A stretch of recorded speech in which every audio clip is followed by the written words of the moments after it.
Hey everybody, Ryan Molly here, and thank you for tuning in. This week's guest is going to be really cool. He's a local legend in the Erie area. He's done everything from coaching teams to Final Fours in soccer for Division II, and we're going to talk about the details of that team. So all you guys, your names are going to be listed in the show notes. You definitely want to tune in and share this with your friends. He's been a local restaurateur.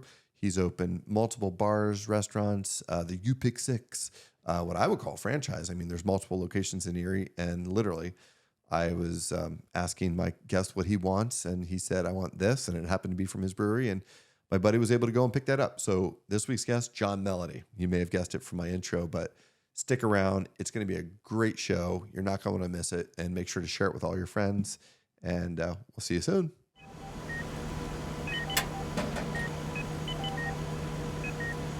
All nurses to the nurses station.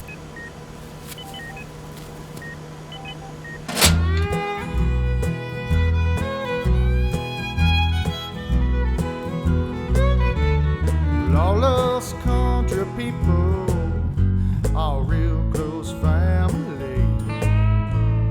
Lately some of my kinfolk don't get around too good, you see. When that doctor asked them, son, how'd you get in this condition? They says, hey, soft bones, I'm just carrying on an old family tradition. They wanna know, Doc, why do you think I got some pain in my joints from years of playing hard in this life that's too short? When that doctor asked me, son, how'd you get in this condition? I says, hey, soft bones, I'm just carrying on an old family tradition. Yeah, yeah, yeah. Tell me all about it, Doc.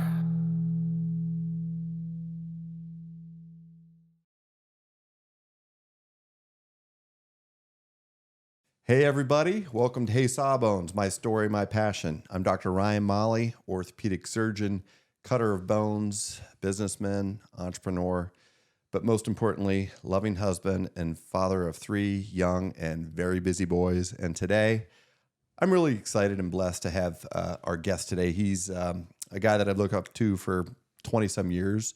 He's very, very entrepreneurial. I think I've gotten some of my entrepreneurial spirits and ideas from him. But he's done so many things that are very cool and successful in his life. I like to consider him almost a transplant local legend. He wasn't born here, but this is now his home.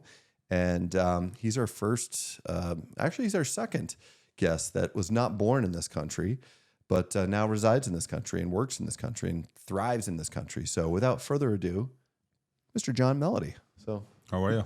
Thanks for having me on. Of course. Thank you for doing this. Not a problem. So John, the way that we always start this out is kind of, as I was mentioning before, just like the 30,000 foot view. Right. Let's learn a little bit more about John Melody, because when people hear you, they're going to hear that you don't have an American accent. Not yet. Not yet. Right. We're still working on that. Not at all. Not at all. Keeping this one. Yeah. Yeah. Yours sounds way cooler and probably Right. more intelligent. Just than different. mine. Just different. That's all. But born in Ireland. Yep. Right. And just give our viewers just kind of like where you're from, kind of your brief history, and then we'll dive into some of the details as we get a little deeper. Yeah, so, born in Ireland in the, I suppose we divulge our age, do we? Late 60s, that's all I'm going to say. Born in Ireland, late 60s. Grew up, just typical, Irish kid, played every sport in the book. And fortunately enough, going through school, never a good student by any stretch of the imagination, but then was fortunate enough to get a soccer scholarship to Mercyhurst right here in Erie in 1986. And then, came over, played soccer, graduated 4 years and 1 term later. And, had a good experience. It was really part of the growing up process, being away from home. First time I was ever on a plane was when I came to the States. So, you just think back to the mid-late 80s and even trying to have contact with home and all those kind of things was very, very difficult. And but there was no internet at that point. No internet. I mean, the phone was at the end of, the dorm, and, you couldn't get the Had a quarters cord attached to it. Well, you couldn't get not even that. It was payphone, Oh, wow. You couldn't get the quarters in the phone quick enough to keep the line open to Ireland. You know what I mean? So it was unique to say the least. But You weren't calling your family collect? They wouldn't accept the charges, you know what I mean? So yeah, you know, they're like, don't want to talk to him. But yeah, so did that, and then, you know, I was fortunate enough to, you know, I graduated. Then I went back home. You know, it was kind of, it was 91 when went back home, and that's when the Gulf War had broken out, actually.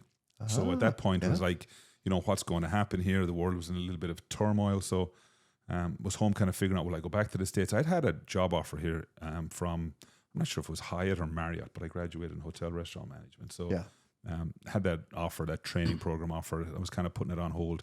And then one day the phone rang and I got offered a job, you know, managing a small private hotel in the West Indies on the island of Antigua. So, you know, I remember saying to the guy who made the offer, I was like, you know, can I have a couple of days to think about it? You know, this was a Monday. And he goes, well, I'll call you Wednesday. And if you say yes Wednesday, you're leaving Friday. And I was down in the West. So I flew to Boston to meet him and then down to the West Indies. How did they even hear of John Melody? Well, it's, you know, that's a long story of, you know, when I was here at Mercyhurst, you know, for anybody who knows what Gaelic football is and hurling is, they're our national sports. Okay. So very, very big in New York and Philadelphia and some of the Irish stronghold cities around the country. So I played for you know, many years, you know, flying back and forth, you know. So not just soccer. Not just soccer, yeah. I was playing these other sports as well, yeah. So I was fortunate enough then that at that point you had to go through a travel agent to get a flight, and that travel agent worked for a tour company who owned this hotel. Wow. So that's how it all happened. So yeah, I met him. I'd talked to him on the phone for years. I'd never met the guy. Ironically, he was from my hometown in Dungarvan as well.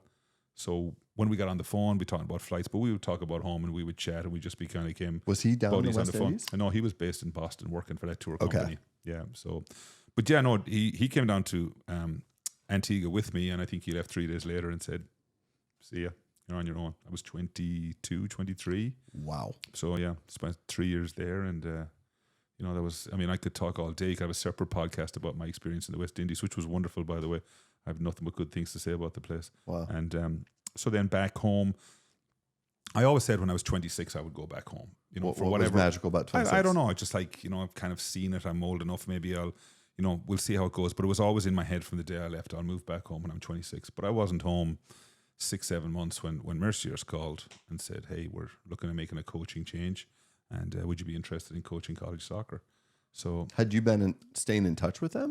not an awful lot, other than I would have been back at Mercyhurst every now and then. You know what I mean? Anytime you got a chance to go there, I mean, I'm always grateful for the opportunity I got from them. Yeah. You know, so when, you know, Ireland was a reasonably depressed place in the mid 80s, immigration was very high. Unemployment rate was in the 20s, probably 20 percentile. So to get that opportunity was, you know, it's, you know, 37 years later, I think it is, it's still not lost on me what a good opportunity it was. Wow. Yeah.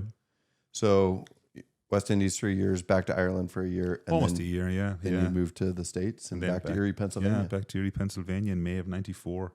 And yeah, so here I am, you know, however many years later that is. And I'm going to get into some questions because we, when you were a coach at Mercyhurst, our time overlapped, and that was my first exposure to you. And, you know, you had players that were my roommates and things like that. But my next question for you is, are you thirsty?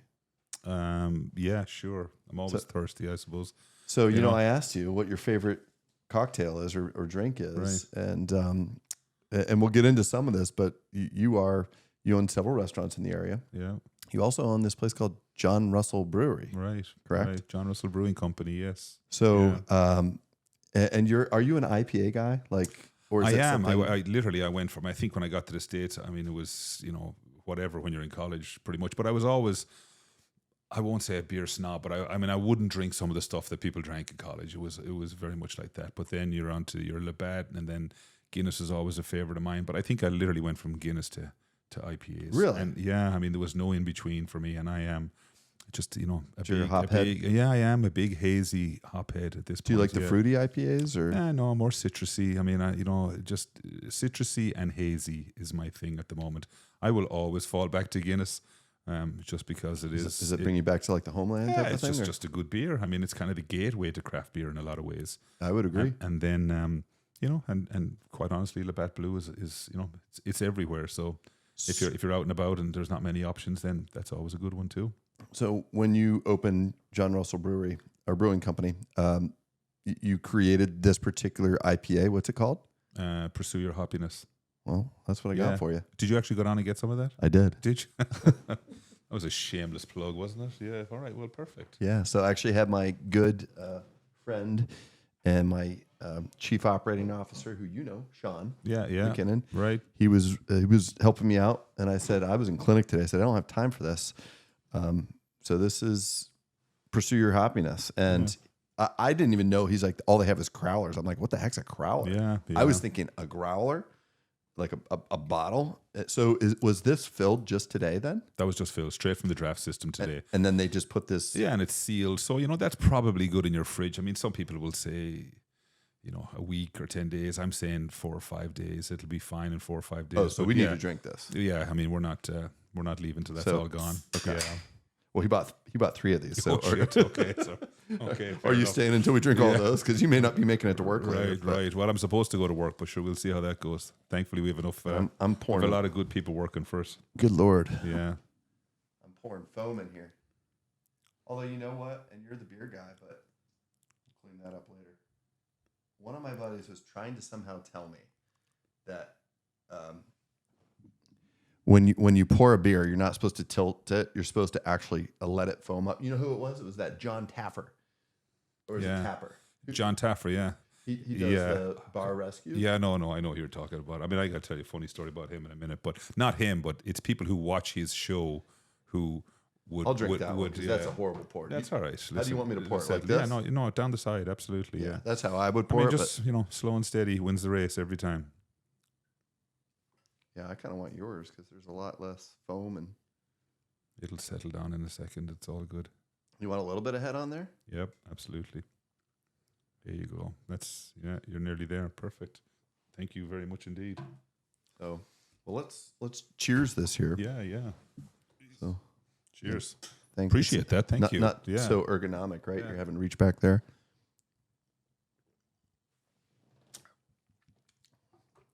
Ooh, that's tasty.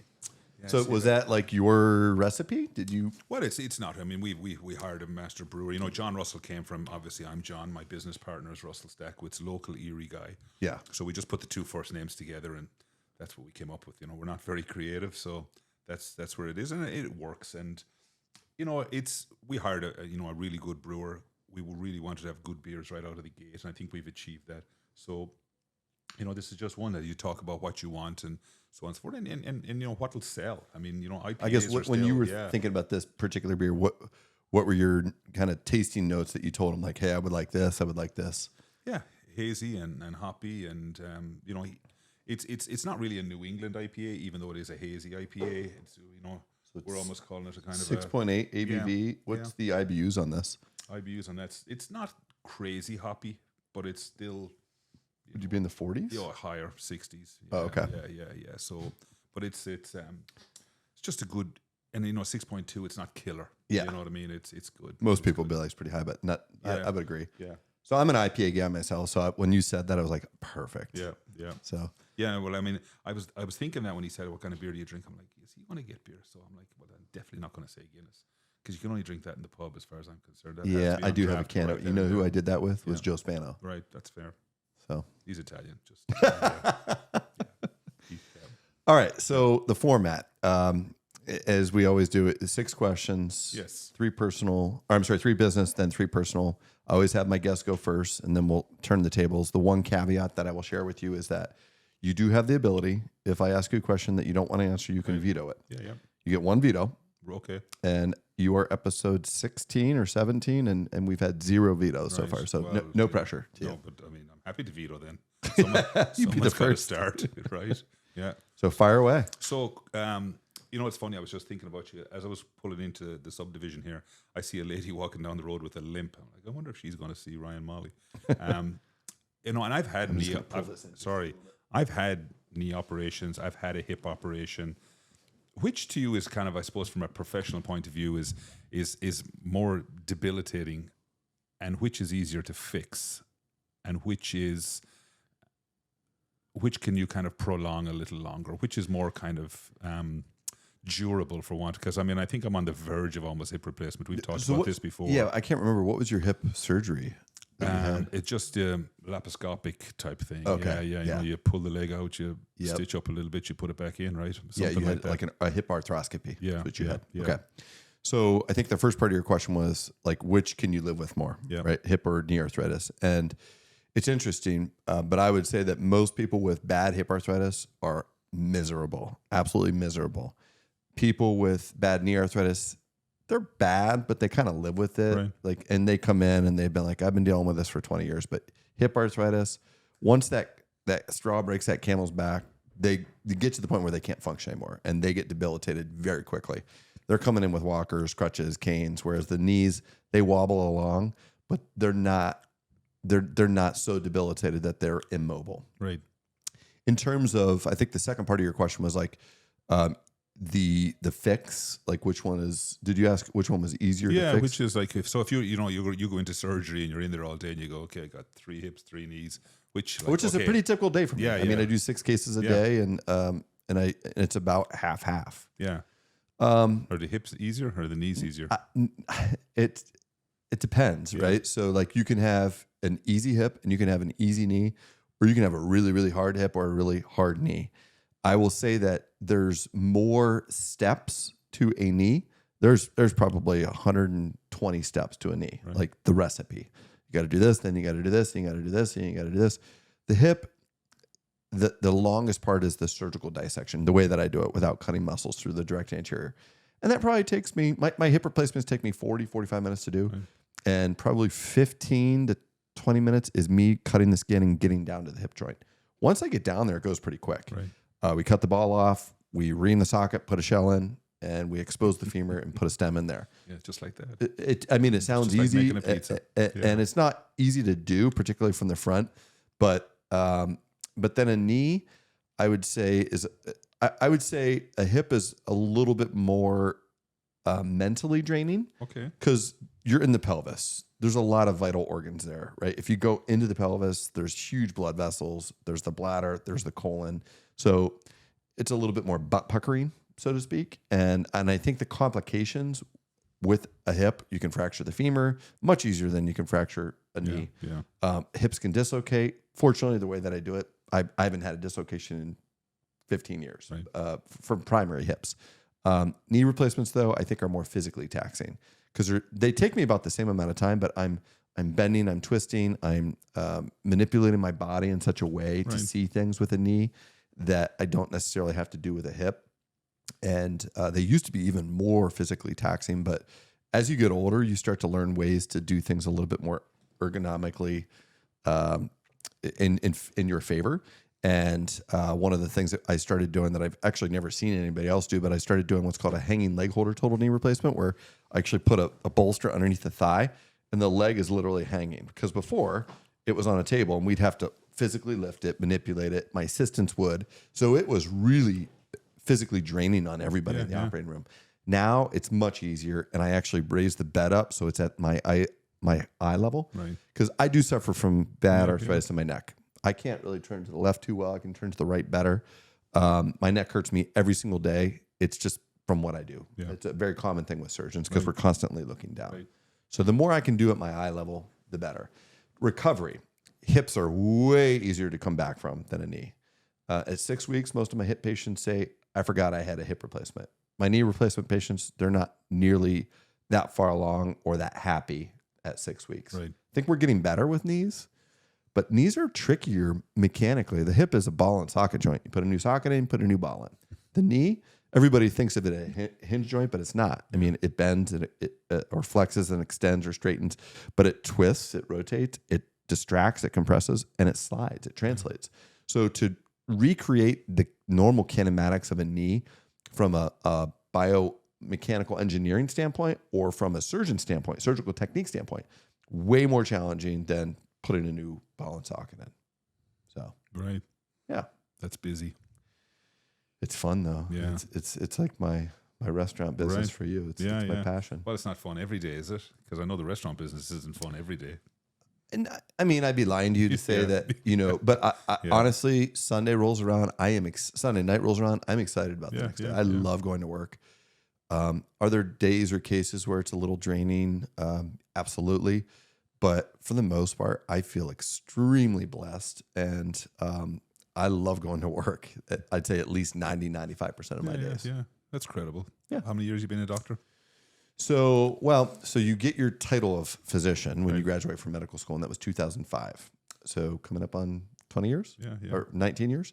But then you have to do a residency, different forms of, so family practice or would be a 3-year residency. Most like medical residencies are about 3 years. Most surgical residencies are about 4 to 5 years. So orthopedic surgery is a 5-year residency. So it was undergrad for 4 years. It was medical school for 4 years. It was residency for 5 years. And then I chose to do an additional year of fellowship. And I specialized just in hip and knee replacements. And I did that for 1 year down in Columbus. And, so I finished that in June of 2011. And I started practice actually before I was supposed to end my fellowship because I didn't take any vacations. And I was just eager to start. Most people take a month off because that's the last time you can take a month off before you start your practice for a while. For life. But I was just ready to go. Yeah. I think you know me well enough now that I run it pretty high octane. Yeah. Good. Am I supposed to ask you another question? You're asking me a question. No, we'll do. You ask me 6, 3 business, 3 personal. Then I'll turn the table and ask all 6 to you. Okay. How do you maximize your business? And when I mean that, I know from being in your place in Meadville, it's like you have a coffee shop there, but how do you maximize? How do you scale it to get to the level that you need to get to? I mean, is that more offices? Is that more which comes along with more staff? It's like us when we grow. There's the economies of scale that come along with it. You know what I mean? And when do we know as, I don't even like the word entrepreneur in some ways, to be quite honest. I don't like to be called an entrepreneur because I just feel like... I'm sorry if I offended you. No, I always feel like that's for maybe other people. I mean, I don't mean that derogatory in any way, shape or form, but, where I am today was never my plan. It just kind of happened. You know what I mean? So it's not like I sat down and went, I'm going to do all of this. It's just like the next opportunity came along and the next opportunity came along. And you just, okay, we'll take that one. We'll pass on that one. We'll take this one. And this, is what gets us where we are today. But, right. Do you consciously think of that all the time? Like, what's the next avenue? What's the next level? What else am I going to get involved in? Because with all due respects, sometimes I think doctors, they think, oh, I'd love to have a restaurant. I'd love to have a bar. And, some do, some don't. Yeah. And then they fail miserably. I didn't want to say that part. But I think it's not easy. You know what I mean? And I think sometimes on the outside looking in, our business is not easy, but I think people are like, it's kind of cool. But there's an awful lot that goes into it. Oh my gosh. So how do you consciously think about this? Do you kind of go, what's my next move? Are you driving 40 minutes in and out to Meadville going, what's the next move? What's the next move? Well, my brain has never really stopped. Yeah. Like my wife knows this. My very closest friends know that I'm always, it's not intentional though. I'm not like, all right, I need to do something next. But I'm always, from the time I was a kid, I was like, how can I do it better? Right. And it may just be what I'm already doing. Like literally a month ago, I just changed the way that I was doing my knee replacements because my hip replacements are always technically minimally invasive. Which minimally invasive, everybody gets this, they don't understand. The definition of minimal is the least amount necessary. So if I can do a hip replacement without cutting muscles, or I could do a hip replacement with cutting muscles, why would I cut the muscles? Because I can do one with the least amount of invasiveness. Right. So that's technically minimally. So knees, I've never really even thought about. I was just like, no, there's no way to really do it without cutting muscles or tendons. And then just over the past several months, I was just like, how do I do this better? Because there's always things that I'm looking at and I'm a detail guy. And I'm like, all right, 5 to 10% of my knee patients have this problem with their kneecap, their patella tilting out after a knee replacement. How do I fix that? And no one's come up with this solution yet. So it's like this ever elusive, like, how do I get my knees to feel like my hips where they forget about it? And I think we're getting close. And I was like, all right, one thing I can do is I can change my surgical approach. It's going to be tough. It's going to be difficult. It's a learning curve. It's going to slow me down, at least initially. And I'll tell you, after a month, I'm right about at the same time during surgery that I was before surgery. So it's fun because I get to figure it out. I love problem solving. Absolutely love problem solving. I get some cheesy quotes in my head that I think of, and I tell my boys all the time. But I said, boys, wherever there's a problem, there's always a solution. I said it may not be an easy solution. It may be very challenging, may be very difficult, may be very painful, but there's a solution 100% of the time. And so that's like my mentality. So is it conscious? The only conscious thing that I can say, honestly, is like, I always want to get better, right? So I created a concierge program for patients a couple years ago as a means to provide a more upscale recovery process. And my goal was to like almost make hip and knee replacement surgery something you look forward to in a really weird, freaking twisted way. I don't mean that if you don't have knee arthritis, you want to just come and get it, but like maybe you're less anxious, maybe you're less scared, maybe you're less apprehensive, and you're more like, wow, I can do this. And Dr. Molly is doing all these things to help reduce my pain before surgery. One thing we started 6 months ago, totally new. We were doing cryoneurolysis, where we go in and we actually freeze the nerves that supply sensation to the knee. And we do that 2.5 weeks before knee replacement surgery. It has been shown in the data to reduce our patients' postoperative pain by 50%. Wow. And the need for postoperative opioids or narcotics by 50%. These are real numbers. It's not 5%, Yeah. 50. And multiple studies have shown that. And I can tell you anecdotally, with 6 months under my belt, that it has been very, very successful on those patients. So I always love new projects. One of my other sayings, quotes, and I used this today with a patient because I was talking about, I did her one knee one way 6 months ago. And I said, your scar is going to be a little cockeyed. I just want you to know that I haven't been drinking, but I changed my surgical approach, right? So instead of being straight down the middle, it's going to be a little oblique. Right. And that's because I started coming underneath the muscle to do a truly minimally invasive muscle-sparing knee replacement. And I said, this is the same thing I tell my staff and the same thing I tell my patients. If I'm doing what I'm doing right now in 5 years, I'm doing something wrong. I am a lifelong student. I need to continue to improve, whether it's my day job, whether it's my being a husband, whether it's my being a father. I want to be better tomorrow than I am today. I know people say that all the time, but like little bits at a time, if I can do that, at the end of the day, I can sleep much better because I knew that I gave it everything I had that day to improve. Fair. So now that you've exuded the passion for the medical business, Yeah. what would you be if you weren't a doctor? Love that question. Has that been asked before? It has. And, sometimes it changes. Yeah. But so you've been to my house now. You've been to my office now. And you've talked to me on a couple different occasions. I've reached out to you for your advice on our cafe. If there's one thing that people know about me is if I'm going to do something, it's like go big or go home. And I'm not going to just open up this little shoebox office that looks like every other medical practice that just feels very cold, very sterile, very blah. I want it to be unique. I want it to be fun. I want it to be an expression of who I am. And I'm a country boy. I came from the country. So like there's a lot of things to me that speak to me, like nature-wise, wood, stone. You see it here. You see it in my office. And so I would probably be an architect or some type of designer. I love to build things. I love to create things. And to me, it's the details. It's the little thing, like that little nub of wood coming out there from that beam that was pulled out of a barn that was 150 years old, right? I didn't want a straight beam that didn't have that. And there's just little things like that. Yeah. So, Like you say, details. Yep. Do it every day in the bar business. It's details. And I love, like, especially what your latest, well, probably not even your latest project now. You probably have stuff after that, but just your oyster house. Yeah. I mean, that is the latest project. But your tile. Yeah. I'm a guy walking in. I'm walking Yeah. in your bathroom. I see the tile. I see the color of your bar chairs and like that green, dude. Yeah. That popped to me. It is a pop. What makes it a little bit different. You know what I mean? And some people are like, ooh, like, but yeah. it gets you to react. And people have been very complimentary, which is really nice. But I did have one guy tell me it looked like the lobby of a Howard Johnson once. And I was like, well, you obviously don't get out very much, and you're just showing your age now as well. So, but it was just kind of funny. But that was the only negative I've really had, like directly to me.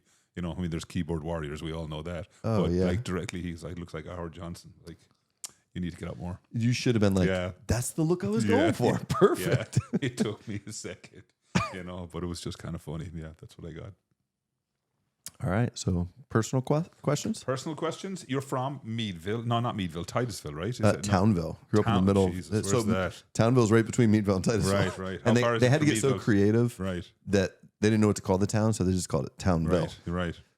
So Townville is east of Meadville by about 15 to 20 minutes. Okay. How far from Meadville to Titusville? Half an hour then if it's right in the middle. Yeah, about half hour, 35 minutes. Yeah. And obviously you could have gone to many colleges and universities. Why did you choose Mercyhurst at that time? It's funny that you asked this. I was just talking about this last night. I had a business meeting. I was at Hunter's Inn in Frenchtown, Pennsylvania. Is a local bar, has the best chicken wings I've ever had in my entire life. Right. Are you a chicken wing guy? I am.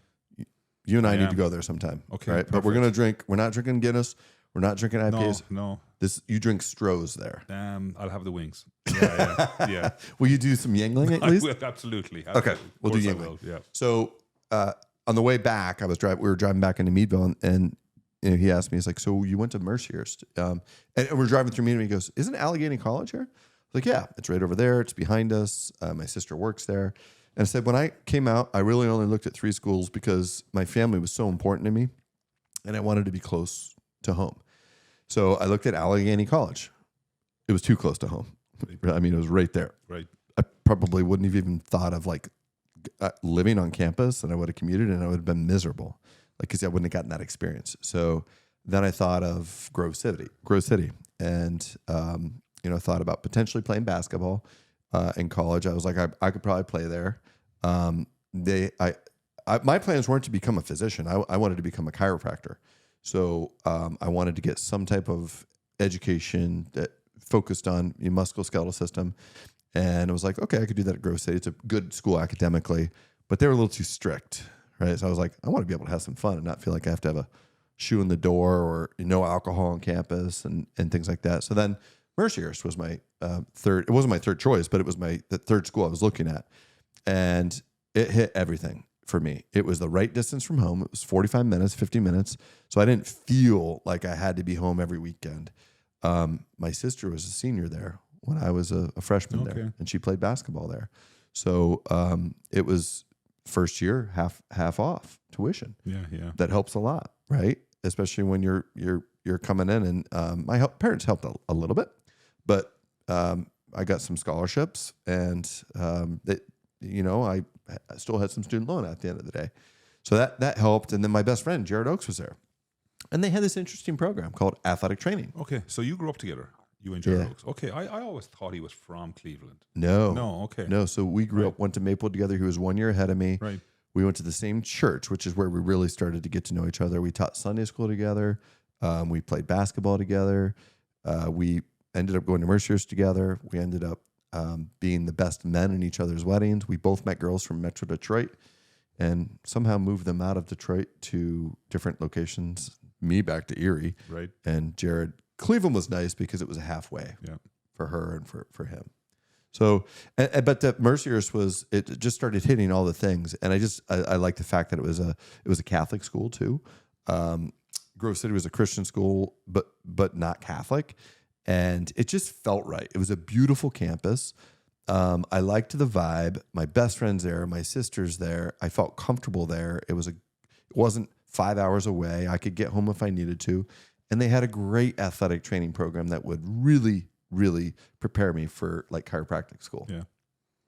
It's interesting because my dynamics, I went further away, and that was not planned. But again, like I said earlier on, it was just an opportunity. Yeah. So sometimes you just got to take it, no matter, how far you have to go. I don't know if I can't wait to delve into that because that's going to be one of my questions for you. Right. Yeah. I know. I can feel that one coming. But I mean, for me, for Mercyhurst too, I mean, it obviously it gave us both, great opportunity, a great start. I mean, and I would have known, the people you were talking about that, had, ran the sports medicine program at the time. I mean, Brad Jacobson for love sure. You, right? Absolutely. One of the best guys you could possibly meet. Sue Gushy at the time. Sue Sweeney now. Yeah. Amazing. Janet Price. She was older, but she's no longer there. Yeah. And she did a great job she was with her tennis piece coach, I think, at one point. Yeah, I believe so. Yeah. I think she was a nun at one point in her life was she? too. Yeah. Yeah. Okay. That explains a lot then. Yeah, perfect. Right. Did you ask her on a date or what? No. She a little older. She's a little older. Yeah, Yeah. So who else was there that, I mean, there were always the trainers, but those were my main teachers. And still there and still doing an incredible job. Yeah. I think Sue's transitioned a little bit more into. And she's kind of over on, what we would say at that point is almost on the other side of campus now. And is she more administrative? More, and kind of, I suppose, more leadership. Leadership and into, kind of supposed to helping design new programs for the school too. You know what I mean? Yeah. She's very well regarded there. I got a lot of time for her as well, for sure. So Brad and Sue, if you are listening, you guys are definitely future targets. So when I started this podcast, you were asking me a little bit before we got on camera why I did it. And when Karen and I, before I started it, like a couple weeks before, I was so excited. I wanted to do it. And it was like 3 or 4 months. No one knew I was doing it. I knew I was doing it. And I was just eager. I'm like, I can't lose this momentum. I can't lose this energy. So we were in Hawaii for our 15-year wedding anniversary, and I had this tablet working on vacation, but I'm writing down like, all right, potential guests. Your name was on there. Sue's name was on there. Brad's name's on there. Obviously, Jared's name's on there. Bill Spiros, Jim Toohey. I wanted to bring some powerful females in. So Kim Mesha, Archana Anand, Brandy Sheets is one of my employees, but super powerful women and love their success stories. Yeah. So good long-winded answer to your Mercyhurst question. Yeah, but listen, I think that's what Mercyhurst does to us. I mean, it draws it out of us a little bit. Yeah, in a very good way. Yeah, no, for sure. How many questions have I think asked? You got one more, maybe? I have one more personal question. You got to think about it now, right? Yeah. One more personal question. I don't know. I'm coming back to that. I'm going to turn the table on you for a second. And wow, this is the first time my guest is just taking charge. Yeah, at some point I will intervene and kind of come back with a personal I'm question. Cool with that. Once I learn a little bit more. That's fine. Yep. All right, so business questions. Go ahead. All right. So, your original text to me when I was like, "Hey, can you send me your CV?" You're like, "I don't have a CV. I haven't done one in years." And we constantly, not that I'm looking for a new job. I own my company, so I'm not looking for a new job. But it's more of a thing that we do regularly. Like if you're looking to do a consulting job for an orthopedic company, or you're going to a speaking engagement for something, they're like, "I need your CV." Because it has your publications on it, has your where you were, where you trained, all of that. So it's a little different for you. But your second text, and I said, "Well, can you give me some bullets, just so I know a little bit more?" I mean, I know you're from Ireland, and I know you went to Mercyhurst, and I know that you own some bars and restaurants. Right. But to hear your little bit of a journey, because I never knew you went to the West Indies. Yeah. Right. And you said. And by the way, Jay, if you could do that right here, and he will, he'll draw a map, because people are like, "Where's the West Indies?" I'm thinking, well, and I have to kind of follow that up with it's the Caribbean, or the Caribbean, as you like to say in America. When I first hear that, I'm thinking like India, west of India, some islands out there. That's what I'm thinking. But then when you said Antigua, or Antigua, how do you pronounce it? It's Antigua. Antigua, yeah. Isn't that where Darian Tuitt was from? Exactly. Well, you see, there you go. So I brought 3-4 guys from Antigua. Yeah, Brian. You had Darian Tuitt, Glenn Francis, Avery Jonas, and Brian Tomlin. Tomlin, yeah, that's who I remember. Tomlin's son, excuse me. Tomlinson. Yep. So the West Indies piece, it was just ironic when I heard you in your opening talking about how you and the guy that ended up getting you there were from your hometown of Ireland. Yeah. Like, how the hell did that coincidence happen? No, I mean, who knows? But it was. I can even remember the day I got offered the job, and I told my mother, and she's like, again, I said West Indies. But I mean, at that point, you had to get an atlas out and open up an atlas. Did you think it was near India too? You're like, perfect. India Pale Ale, IPAs. Yeah. I wasn't that advanced, I can assure you. But yeah, I remember even opening an atlas. We had an atlas in the house, big old thick thing, and you're going through and you're trying to find it, and it was literally in the crack of the map. You know what I mean? You're kind of going. So you had to like spread it out. It's like it was kind of tucked in there. Speck, and you're kind of going, am I really going to do this? Is there room for a hotel on this island? There's quite a few hotels. I was just there last. I'm just talking when you were looking at the map where you're like, that's a speck. There's no like, what's the square footage? It's not even room for a hotel. Is there a room that you can actually land a plane in this thing? I mean, it just felt, it's 108 square miles, which is small, but it's How many acres is that? Oh, I have no idea. But, it's 10 miles by 11 miles. It's not big. That's a country. Yeah. We don't have any states that small. No, God, no. I mean, it's an independent nation. I mean, so, my question is this. HRIM, right? Hotel restaurant and institutional management. Correct. Who was your mentor? Who was your, like, why did you choose that? There had to be somebody in your family that either ran a restaurant, a pub, a hotel, a this, or was it, you said, I wasn't a good student, I'm going there to play soccer, and hey guys, what do most people major in? Was it one of those? It was maybe a little bit like that. I mean, we have no, my dad's a veterinarian by trade. Actually, he's 85 years old, still in great shape. Is he still practicing? He practiced up until just before COVID. Oh my gosh. So he was over large 80. and large animals. I mean, Wow. farm animals. We're talking. We're not talking dogs and cats. Yeah, no, cows, horses. We are out testing cattle, sheep, pigs, the whole 9 yards. Yeah, yeah. See, this is why you said, why are you doing this thing? Yeah, this podcast thing. So that's. I get to share this story with other people that maybe never knew this about you, because I never knew this about you. Yeah, but did you farm stuff growing up? No, I mean, my dad grew up on a farm. My mother grew up on a farm. So you had exposure to it. Oh, I mean, I was out with my dad all the time. Okay. You know what I mean? So would you go on, like, I wouldn't call it a house call, but a barn call? Oh, yeah. I mean, you were lucky if you were in a barn. I mean, it's usually out on a field or something like that. But saying, like, have coverage over your head? But I can even remember, my dad doing cesareans and calves being born, and you're just helping push everything back in there so he can stitch them back up. I mean, it's wow. It's different. It's different. So the question, HRM, who and why? So I would say, I'm one of the nice things about the States and going to college in the States is you do not have to know the minute you walk in the door what you want to do. That's a very good point. Ireland, and I'm sure a lot of other countries in the world, very, very different. You almost have to apply for a course and they tell you if you got it or not based on your final results in high school. Yeah. So the States, you kind of walk in, you kind of go, well, you can take a year and a half, maybe even 2 years.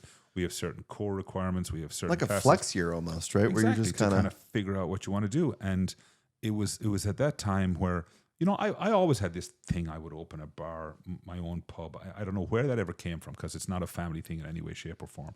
And John Woper, I don't know if you know that name. I remember that name. John Woper, who was... Jared would have known him, right? Absolutely. Well, he might have been gone by the time Jared was there. Maybe. I'm not sure. But John Woper would have been... So we started there. I was 97 and Jared was 96. I have a feeling Woper would have been gone by then because I graduated in 90. Okay. And but I think that name, I know. Well, I mean, he's, I still think he's a bit of a legend in the place, to be quite honest. But he was, he was just a very kind of a big, gregarious kind of character, a great presence, and kind of took me under his wing in a little way just to kind of say, hey, and I took classes and, again, not the best student by any stretch of the imagination, but I love the practical side of it. I love the work. I love the, I did an internship in Cleveland at a Marriott there. John Woper was very big into doing events. I mean, at one point we did Harvard's graduation. Wow. I'm sure not a lot of people know that.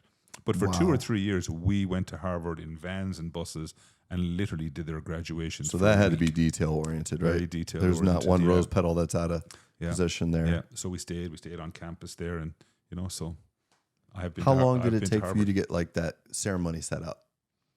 Oh, we'd go for a week. It would be at least we'd be there for a week or 10 days. Yeah. Jeez. And it was all the different levels. I mean, obviously people that were graduating or just had graduated were in charge of.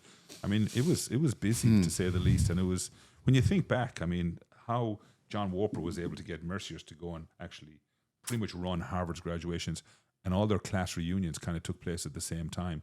The place was busy, to say the least.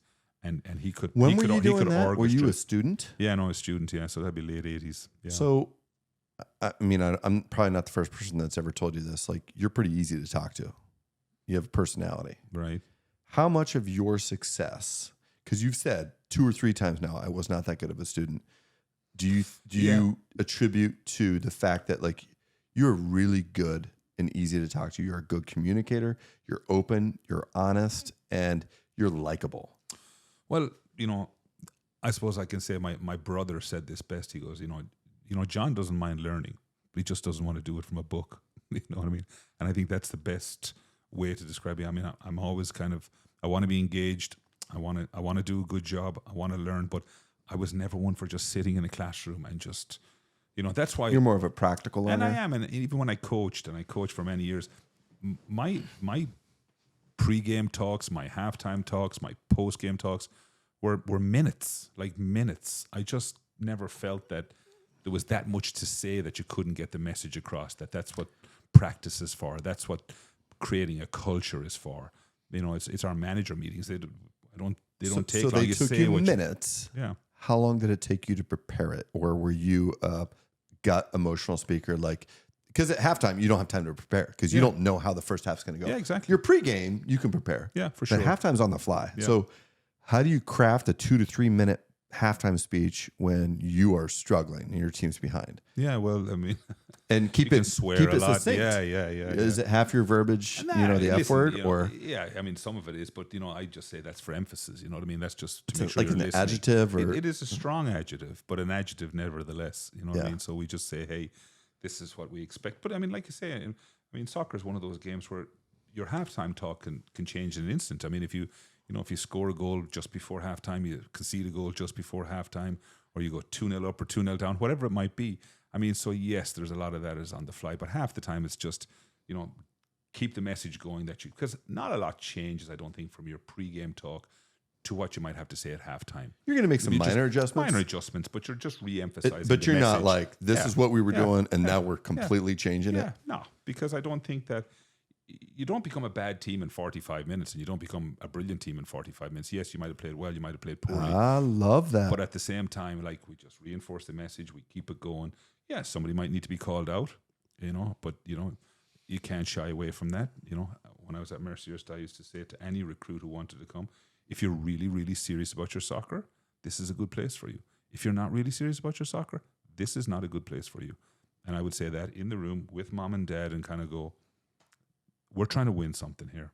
And if you want to be part of that, great. And if you like soccer just because you like it and you just want to play because you want to have fun, it's not a good fit. Yeah. It's not going to end well.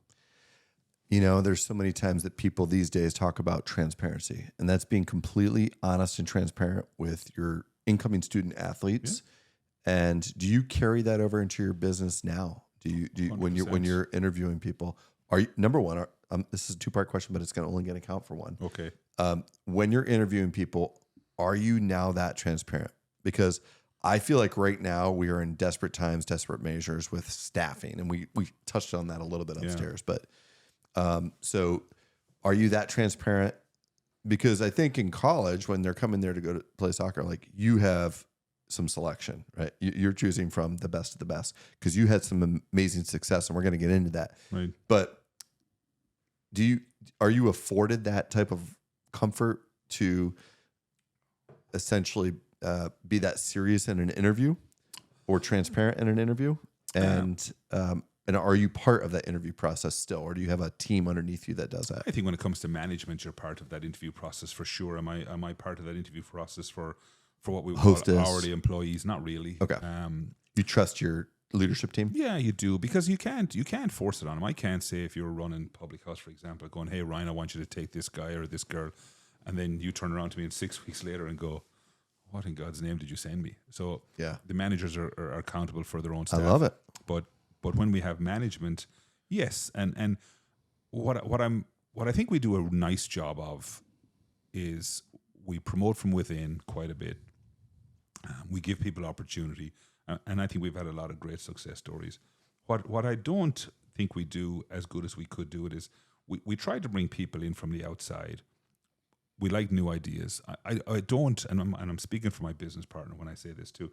We don't want to be the best anymore at this. We want to bring in people that are smarter than us, that can drive the company on and do all of these things. And we have some of those people in our management. There's no doubt about that. We have some wonderful people. But we have to do a better job of maybe, because we're such, comfortable with each other, and a lot of our managers have been with us for a long time. Sometimes it may be hard for somebody to come in from the outside and sit in a manager meeting when he's been here for 6 years, he's been here for 10 years, she's been here for 11 years, she's been here for 8 years, and sometimes they kind of maybe feel like they're not, part of the team. Yeah. And that's nothing directly, but I think we need to figure out a better way to maybe introduce these people to the company. It's been tremendously difficult the last, since COVID, because, you're just, everything is a reaction. Everything was a reaction for the longest time. And and all you could say was persistence and resilience and all those buzzwords. And we got through it. But, like we all did. Yeah, Hopefully not. Yeah, Actually, a lot of people didn't get through no, it. they didn't. And there's still going to be some casualties down the road that have been able to hang on for a while. And listen, everybody thinks everybody else's business is easier. So there's no doubt about that. So I just heard a quote the other day. It's the same thing but said backwards. Everybody thinks that their job is harder. Yeah. Right? It's the same thing as what you're saying, but just the opposite. And that's like none of my employees are ever going to realize like what I put into it. And that is not me saying my life's harder than yours. Yeah. But they don't see the behind the scenes, everything that you have sacrificed and put into this to create what you create, because this is your passion, right? Just as medicine is my passion. The people that work for me, there's obviously the professional provider level. And I'm not saying that someone's not professional, but then there's the hourly employee. Mm-hmm. And that's, you need them because maybe they're still figuring life out. They don't know if this is exactly what they want to do, but they oftentimes feel like maybe their job's a little bit harder than yours. Well, they do, but I do think, the follow on to that is sometimes you meet people that were a hostess, if you were a waiter or a waitress, whatever, and you meet them 4, 5, 6, 7 years later and they kind of go, the penny drops sooner or later, you know what I mean? And you see some people that it's been a good leg up for them, having to deal with people. In a funny kind of a way, I think everybody should have to go through the service industry for a little while because you can deal with people that are like, that can be unreasonable, that can be difficult. Would you consider what I do the service industry? Because I do. I would, because you're dealing with people. Yeah. Yeah. Right. And they're customers. They're patients, but they're customers. Yeah. And you're probably dealing with more people that are in distress maybe than I would. Sometimes. Yeah. I mean, you can only complain about a bad meal for so long, right? But like if your knee still hurts after I fix it. No, I beg to differ there because I have people complaining about that for a long time.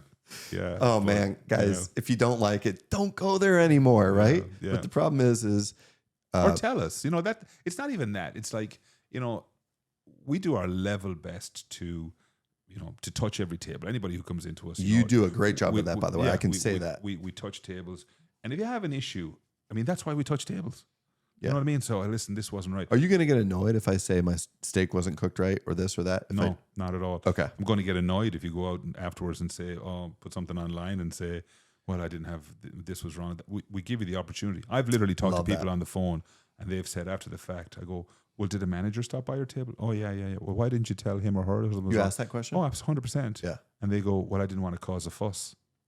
Well, what do you think you're doing now?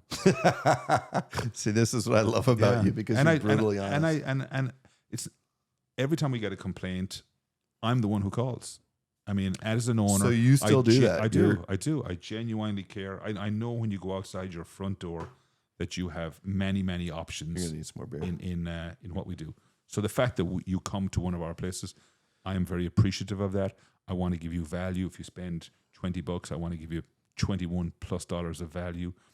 I genuinely do, but help us. That's the feedback, other side of it. Yeah, right? just because I can't make it better if you don't let me know about it. Yeah, and me letting me know about it is on an online review that's slamming it. When you had the opportunity there to either make it right, number one, or if I couldn't make it right for you because you're so disgusted or whatnot, make it right for the next person. Or the fact that you walked out the door and we tried.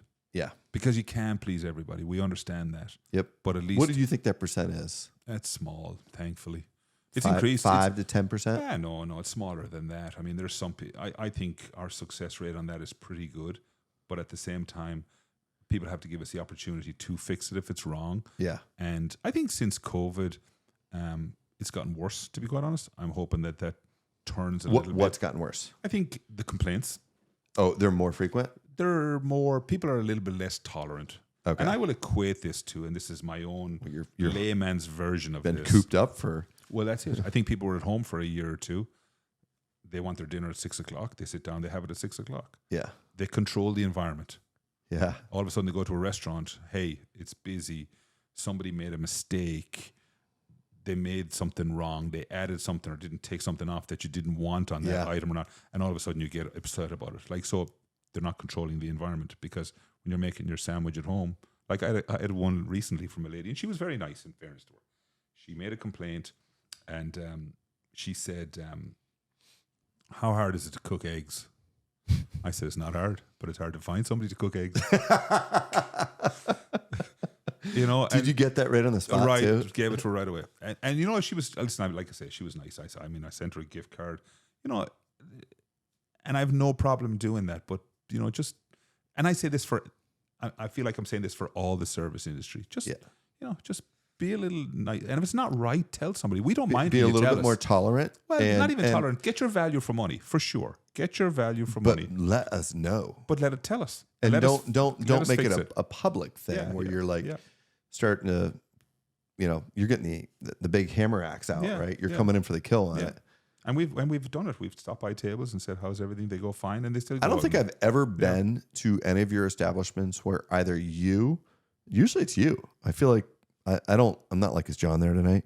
But it's just like opportunistic. I'm there at Public House and you happen to be there. I'm at the Oyster House and you're there. So it was funny because I was on a flight recently to Charlotte, and I got on the plane and somebody goes, "Oh shit, he is every place." You know what I mean? And then a few people started laughing on the plane. So people say that when I feel like I go to your restaurant, I feel like you're there, no matter which one it is. But we do the rounds, myself and my business partner. Again, it's back to what I said earlier. We appreciate the fact that you're there, and we want you to have a good experience. So we work hard at that. I want to ask this. I have like some really great questions on my mind, but before this thought or question escapes me, where are you going right after this? I was going to Bay House, but we'll see how this goes. Oh, okay. But you were going to work. You weren't going home. Oh, no, 100%. So when I texted you and you're like, what time do you want to do this? I'm like, 6 o'clock. And you're like, oh, that's dinner time. Yeah. I was thinking, oh, he has he's sitting down with his family for like a evening meal. And this is a tradition at like I highly value it. Yeah. During the last conversation to your answer to my question, I realized you're talking about dinner time for your restaurant. For business, exactly. And you are going to work and you're going to go around to those tables. That's what people don't see. They think your job is easy, right? Yeah. They want to do that. That's sexy. I'm owning a bar. I'm owning a restaurant. I'm doing this. I'm doing that. But like they don't realize blood, sweat, and tears. And those are late nights, right? Yeah, they are. I mean, we figured that part out a little bit now with management and stuff like that. So I'll stay as long as I need to stay for sure. But I'm not. You're not closing the place. Every now and then. But obviously, manager's sick. Somebody's on vacation. Whatever it might be. Yes, but not as often as I used to. That's for sure. And that's probably a good thing. Yeah. All right. Next question. I've always been dying to ask you this, and I've never really done it. So you have occupied, or I've had the pleasure of knowing you for close to 25 years now. Okay. Met you 97. I'm a freshman and my buddies are playing soccer. And there's this guy, he's a soccer coach for the men and women's soccer team. Yeah. Having tremendous success. And we're going to hit on that. And I felt like that was the first half of my John Melody experience. And then the second half of maybe a little bit longer than that, half of my John Melody experience and my more intimate part of that is I first knew you as a coach, and I thought John Melody, soccer coach. Now I think of John Melody as business owner, restaurateur, brewery owner, You Pick Six owner. The things you've done to me are amazing, and I'm just like, how the heck were you so good at this and so good at this? Because oftentimes someone can be this good at this, but usually then they're maybe that. They're like mediocre at the other. So when did you make this decision to transition from coaching to what you currently do? How did you make that decision? Did someone influence you on that? And do you ever miss or not regret, but long for what you previously did? I suppose yes is so to answer the first part of your question, thank you for saying I was good at this and I'm good at this. No, I didn't say you were good at it. So you were great at that. Okay, but I don't look at it like that. Fair enough. I feel you're humble. That's fine. I feel like as a coach, I was as good as my next game. I feel as a bar restaurant owner, I'm as good as my next meal. I'm as good as your next pint. I'm as good as your next party. I don't ever kind of, look back over the shoulder and go, didn't I do well? It's just, it's not in me. And I think that's very kind of an Irish thing anyway. You know what I mean? The minute you start thinking you were good at something, people wouldn't mind cutting the knees from under you. And that's We need a little fair. bit more of that in this country, Yeah, right? no, and that's fair. I mean, that's more than fair, I think. But yeah, so I mean, I don't ever, there's a certain satisfaction you gain from that. You go back and sometimes when they read your bio for coaching, and I was put in the Erie Metro Hall of Fame this year. Congrats. Thank you. First foreigner, by the way, which Really? yeah. And when I say foreigner, and I said this in my acceptance speech, I don't mean from Ohio. I mean from another So country. wait, this Hall of Fame is what? The Erie Metro Sports Hall of Fame. So it's high school, college. It's everything. Yeah, could be It pros. runs the gamut. Wow. Absolutely, 100%. Yeah, Dude. yeah. Thank you. That's not a small thing. It's nice. It's nice. Listen, when I get Acknowledgement, these accolades now, I feel they're as nice for my kids to see it. I'm Was it as a player or as a coach or both? coach. Okay. Yeah, I think. Yeah. I don't ask that question So you have anymore. to look at the small Yeah, print. Is there an yeah. asterisk? So sometimes they read your bio and you go, listen, it sounds good, but sometimes is that really me? And I think more about the games that got away than the games I won. Yeah. And I think a lot of coaches are like that. As a player, Yeah. that's how I was. Yeah. And as a professional, Yeah. you know what? And I struggle with this personally. I tell my wife this. I tell my life coach this. I tell my closest confidants this. 99.5% of the time, what we do with a hip or knee replacement is overwhelmingly successful and the people are grateful.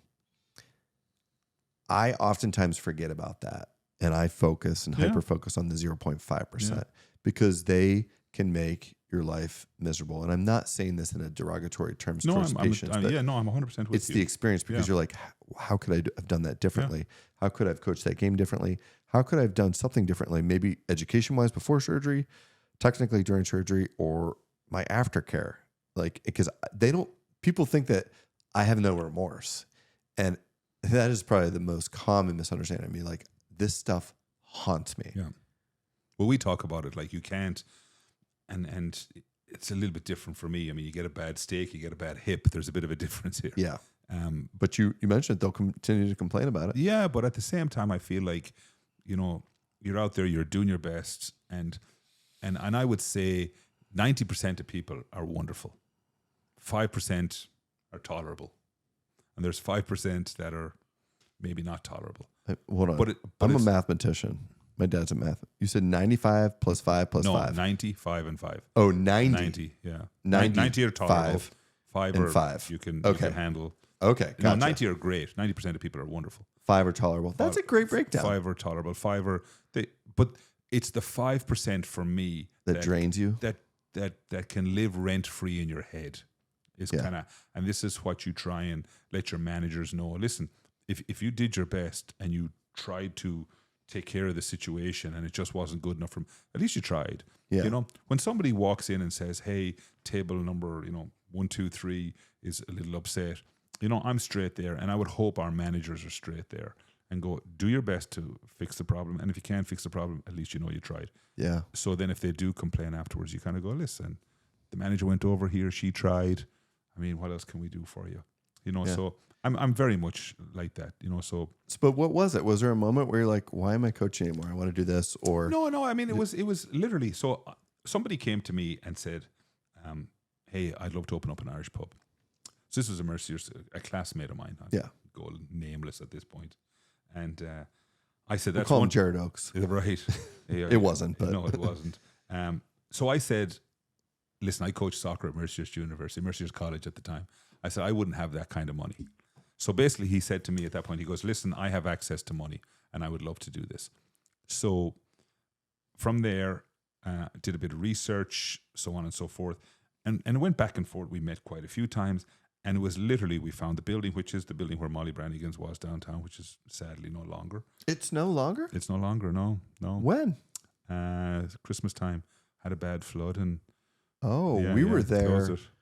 just before that. Yeah, but I haven't owned that now in 15 years. Right. Yeah. So But that was a beautiful. yeah. No, building. we brought everything from Ireland. You know what I Yeah. mean? But like literally, when you walked in the door of Molly's, you All were the wood. effectively in Ireland. You know what I mean? Everything down to the, to the pictures, light fixtures, You furniture, seem like everything. a person that I'm familiar with. That's Yeah. critically attached to details. Yeah, yeah, I'm not and- going to name any names. Yeah, but no, good. So I am. So anyway, it came to so we sorted out a lease, the whole 9 years, and it came to the day of signing the lease. And he said, I can't do this. Your partner at the well, time? Or alleged partner, I guess, is the best way you could describe it. So then we were supposed to sign the lease, 1 or 2 o'clock in the afternoon. So I went in. And you're still coaching at Mercyhurst? Still coaching at Mercyhurst. Yeah. So went down to the meeting, spoke to the landlords, and they were like, okay. And you were like, it's off? I said, here's what has happened. Just basically told them the same story I just told you. And they were like, okay, so what do you want to do? And I was like, well, I'd still like to do it, but I'm not sure how I'm going to figure this out. And they right away said, listen, we'll give you 60, 90 days to get come a back. game plan together. Yeah. Said, we like Dude, the you know what? idea. I love that opportunity that they gave you. Yeah, they did. No, and I'm always grateful for that too, to be fair. So I went, and one thing led to another, and we were able to round up some investment and get that all done. But in the meantime, we had gotten a call from where Cornerstone is right now. Yeah. So the guy that owned that building, which was an old Sunoco gas station. I remember when it was a gas station. Yeah. Cornerstone happened after. Yeah. So 2002, we opened that. So I graduated 2001. Yeah. So we opened that in January of 2002, and we opened that on an absolute shoestring. So were you like, Molly has officially graduated, we can open the bar? No, Molly's was after that. No, I mean Molly. Oh yeah. They're like, well, he graduated in 97. Yeah. Or, I'm sorry. No, that was 97 to 2001 at Mercyhurst. Yeah. So yeah, you just missed it. You 6 months. I tried to get open before you graduated. Yeah, but no, didn't work out. You definitely didn't want Jared and I there. I would say that. Why not? We probably wouldn't be here. Yeah, well, I suppose that's the other side of it. I remember a mother walking in there one day, and we weren't open. So we opened in January, and she walked in there in May, and it was like 10 o'clock in the morning. She walked in, and I said, "Can I help you?" She goes, "No, I'm just looking around. I just want to see where my son spends all my money." I thought she was looking for her son. And she was the nicest lady. Did you pour her a pint? I did not. I said, "Who's your son?" And she told me, and I didn't tell her he was our best customer, but he kind of was at the time. But so that's happening January 2001. Then we opened Molly's in November of 2001. 2002. Same kind of group, like team. Yes. Is it to this day? Is it the same? No, not at all. I mean, I would have left. I sold out of Molly's in. My oldest daughter just turned. Well, she's 15 now, so my wife was pregnant. Okay. At the time, so I sold out of Molly's, got out of the bar business, went back to work at Mercyhurst, worked in the alumni department for a couple of years. I did not know that. Yeah, and that's when then we started the whole You Pick Six thing in 2009. Wow. I just assumed you had both restaurants and bars until the You Pick Six thing got live. I didn't realize that you actually went back to Mercyhurst. Yeah. Well, I mean, kind of my wife was pregnant, and I was like, the bar business, maybe not. Went back to work at Mercyhurst. Worked for Dave Livingston. I don't know if you remember Dave Livingston, who was one of my favorite people, to be quite honest. He was so good to me. And then it was a few years later, and I just went, the 9 to 5 is not really for me. I'm going back into the bar business. This is kind of, back to what you're saying. It was kind of a passion kind of a thing. And we started with the beer store on Upper Peach Street with my business partner right now. We've been business partners since day one on that whole venture. And that was You Pick Six? And that was You Pick Six. And then it was the Tap House. Where'd that idea come from? Just kind of the start of craft beer. Were you kind of like, nobody wants to go buy a case of beer unless they're having a party? People didn't even want to buy a 6-pack at that point because you don't even know what you like. Craft beer was coming out. It was coming strong. We modeled it on basically you can walk in, you can buy 6 different beers. So if you don't like one of them, at least you didn't buy a 6-pack of it. Right. So, that was quite successful for a while. And then the opportunity came for Tap House and then Public Did you House. see that somewhere else, or were you guys just like the You Pick Six thing? Or is it something that you guys like personally experienced? They're like, you know what? There's this new beer. Like there's one that I just tried. It's actually kind of local. So I don't want to slam it, but it's not yours. And I didn't really like it. Yeah. And I was like, ooh, I want to like this because it's local and I love local stuff. Yeah. But I was like, this is like drinking turpentine. But at the time, a lot of breweries they were still experimenting. As much as the customer was experimenting, so were brewers. And sometimes they nailed it and sometimes they didn't. And, it just kind of went on like that for a while. You know what I mean? So, I mean, it was funny because people literally, there was a place in Florida, which is no longer either. I mean, literally took the name, the model, the whole 9 yards. And so I'm not sure we were cutting edge on this stuff, but, it was, Erie's a little different, so it was just an idea. I mean, I don't know where we get them from. Yeah. You just get them. 2 and you a.m. go. stuff. Wake up. You're like, oh. Yeah, maybe. But again, my business partner would have been, sharp guy too. You know what I mean? Just like you start bouncing stuff off each other, and something kind of goes, it sticks after a while. Yeah, like we'll try that. Yeah, But not knowing sometimes if it's going to work or if it's going to be a flop. Not at all. So you throw enough mud against the wall, something's going to stick. Yeah. Unfortunately enough, we found a bank that would give us the money, and that was nice because with Molly's we had a lot of investors, and and not that that's not the way to go by any stretch of the imagination, but sometimes when you can paddle your own canoe, yeah, it's good. You can go a little faster. You can go a little faster, and when the bank is paid, the bank's paid. And I don't like owing people money. You know what I mean? God. Do you feel that like sense of if it's like even just, oh man, I forgot my wallet. Like Jared and I are best friends. I was just out there for lunch with him. And it was in college. I kind of intentionally forgot my wallet because I didn't have money.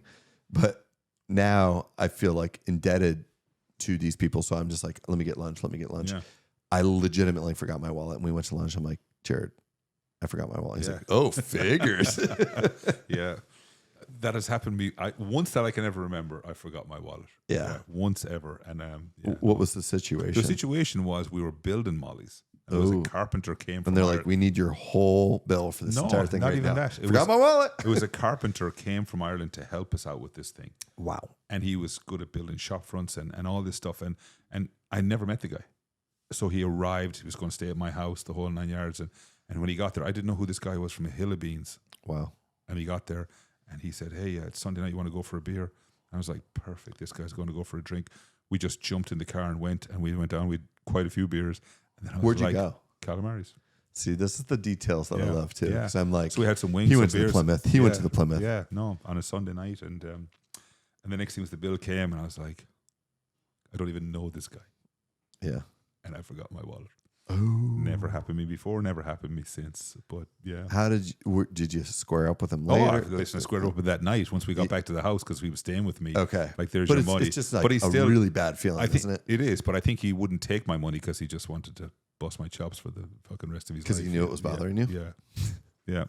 Not even it was bothering me, but he was like, I mean, listen, it was Sunday night and how many years ago? I mean, we're not talking huge money here, but it's no, it wasn't. It probably wasn't $500 dinner and drinks because it was wings and a few bottles of whatever. Yeah. Yeah.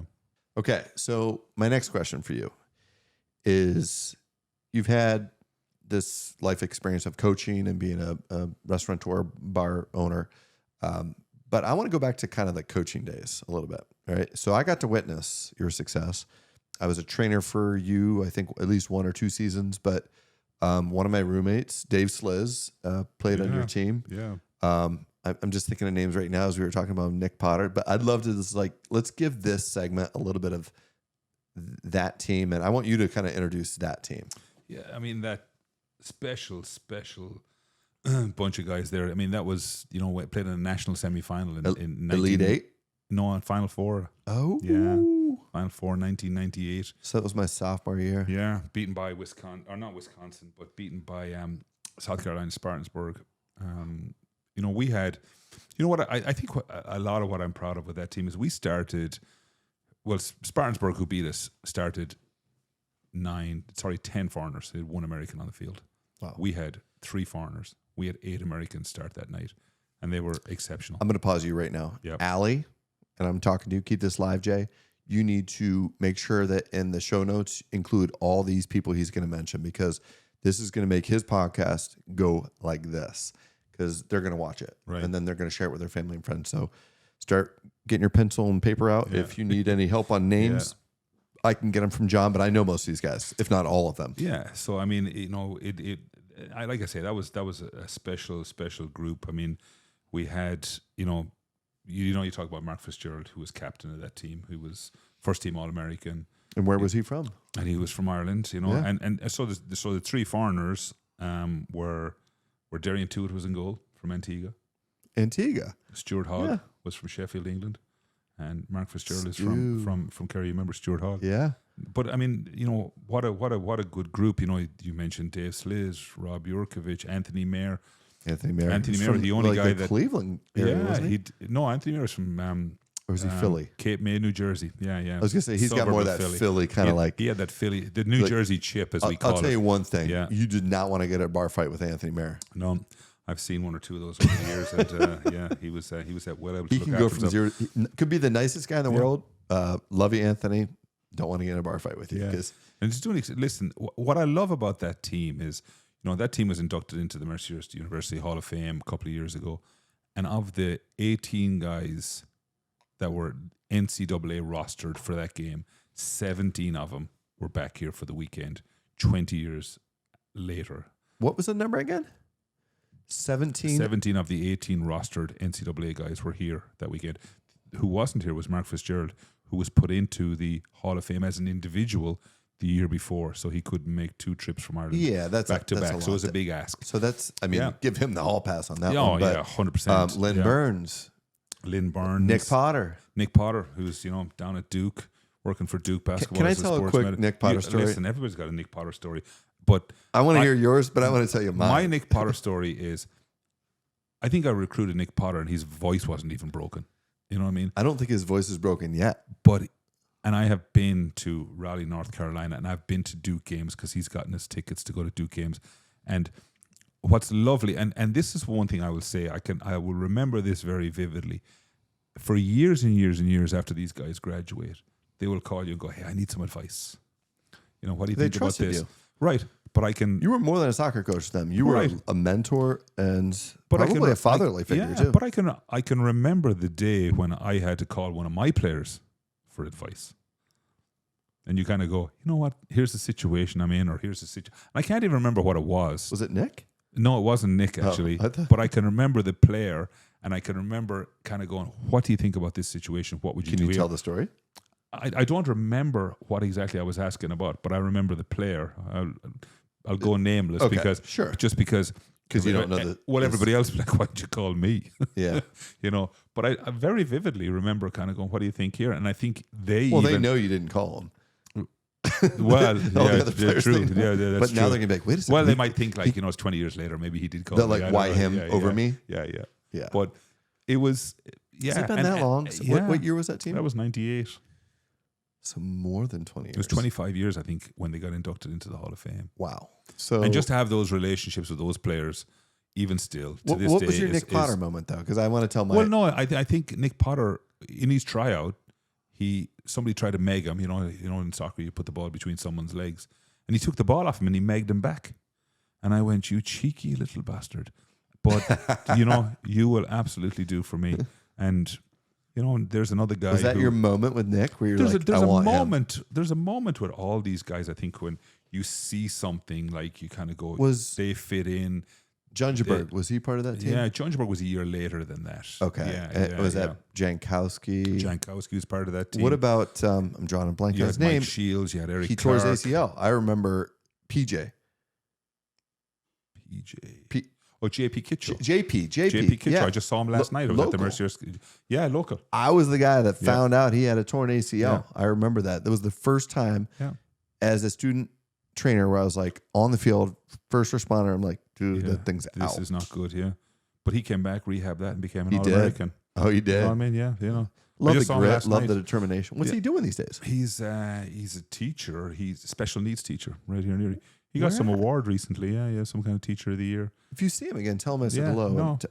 Hopefully he'll watch this podcast. But all these people. So my Nick Potter story, real quick, is I just remember Nick because we took all the same classes. He was an athletic trainer and he was a pre-PT student, so he had a double major. A lot of great classmates there.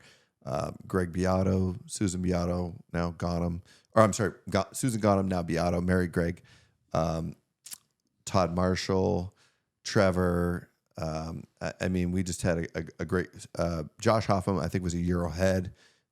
Nate and Tate Erickson, and I'm blanking on the last name, but just a great group of people. But my thing with Nick was I don't remember one class where he showed up on time, not one time in 4 years. And he would come in and he would be so just like, he's still dripping from the shower, and he's just like coming in. And he's like, I want to go to Duke. And we're like, dude, you can't even make it to class on time. You're never going to Duke. You're not going to make it. We razzed him. Where's Nick Potter now? At Duke, has been there for over 20 years. Yep. This is mad props to you, Nick.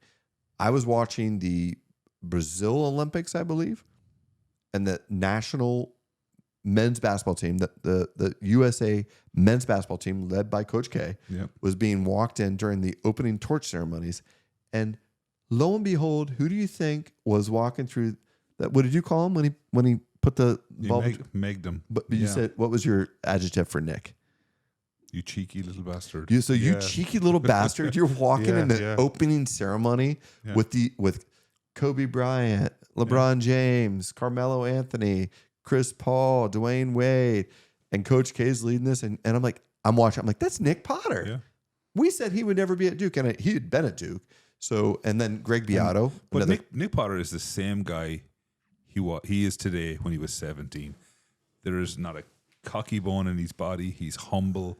He is, like I said, I was down at Duke a few years ago, and I remember they were playing North Carolina State, and he said, I'm giving you tickets, which are 2 rows back from the bench. And he goes, 2 things you can't do. You can't sell the tickets. You can't wear red. And okay. He goes, other than that, you're good to go. And I remember going there, and I was just, I'm not a big basketball fan or anything like that, but NC State were up on him. Duke came back and beat him, and the place was just bouncing. Like I would say I'm a sports fan. A lot of people say they're sports fans, but I would be contradictory to that and go, well, you're an American sports fan. You know what I mean? You like football, baseball, basketball, and you might like hockey. Yeah, but I would watch any sport played at its highest level. Go, if that's the best this sport can be, I will watch it. And that's why I think I like the Olympics, because you were seeing the very best at what they're doing. Exactly. Whether it's tiddlywinks or whatever. No, what's the one where they're on the ice and they're it's the curling. Yeah. Curling, yeah, right? Yeah, I was like, this is a sport, but you know what? They're so good at it. They've mastered it. Yeah. So it doesn't, just because you're really good at basketball doesn't mean like you were given a specific gift that's more than this, because they probably put the same amount of work and passion into it. Yeah. It's just not as popular, right? It doesn't sell as much tickets, or no one's wearing a curling. Maybe we should start that as a new venture. That's all you. Yeah. You're like, that one's going to flop. I'm moving on from that one. But so again, to see these guys, and I still talk to these guys regularly, and we have a WhatsApp group on the phone, and it's great. I was just giving my verdict on the Mercyhurst Ganning game yesterday to the group. You know what I mean? They tied 3-3. It was a great game. So it's nice to have that for sure. Do you miss that? I miss. What I miss about soccer, I suppose, is as you miss the locker room. Yeah. You know what I mean? And I think anybody who's coached who doesn't coach anymore would say the same thing. You miss the locker room. You miss the things that the fans don't see necessarily. Yeah. You know what I mean? It's the relationships, it's the nuances, it's how do you get the best out of this guy or this girl or whatever those things are. Because one thing I know about coaching, and I think anybody would say about coaching, there's certain players you know exactly how they feel about you. Yeah. There's certain players you know exactly how they feel about you. But there's always a group in the middle. You're like, I wonder how they feel about their experience, their time at Mercyhurst or playing for the Commodores in the NPSL or whatever it might be. And it's great to meet these people years and years later. I mean, I had a girl tell me one time, she goes, I was 30 before I figured out what you were talking about.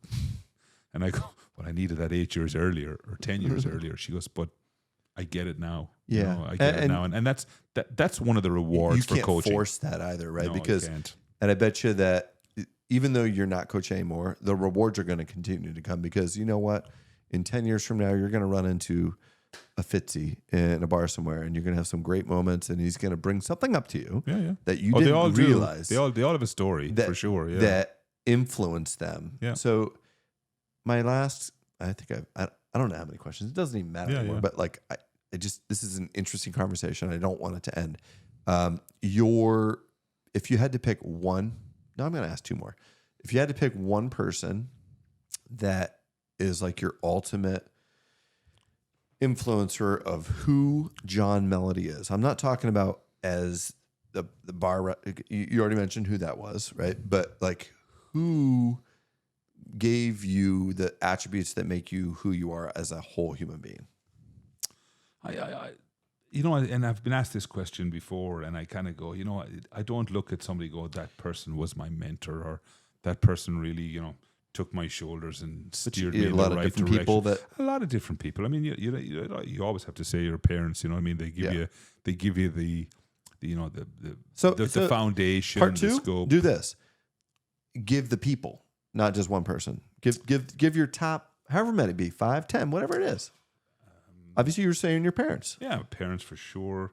You know, what'd you get from your mom, and what'd you get from your dad?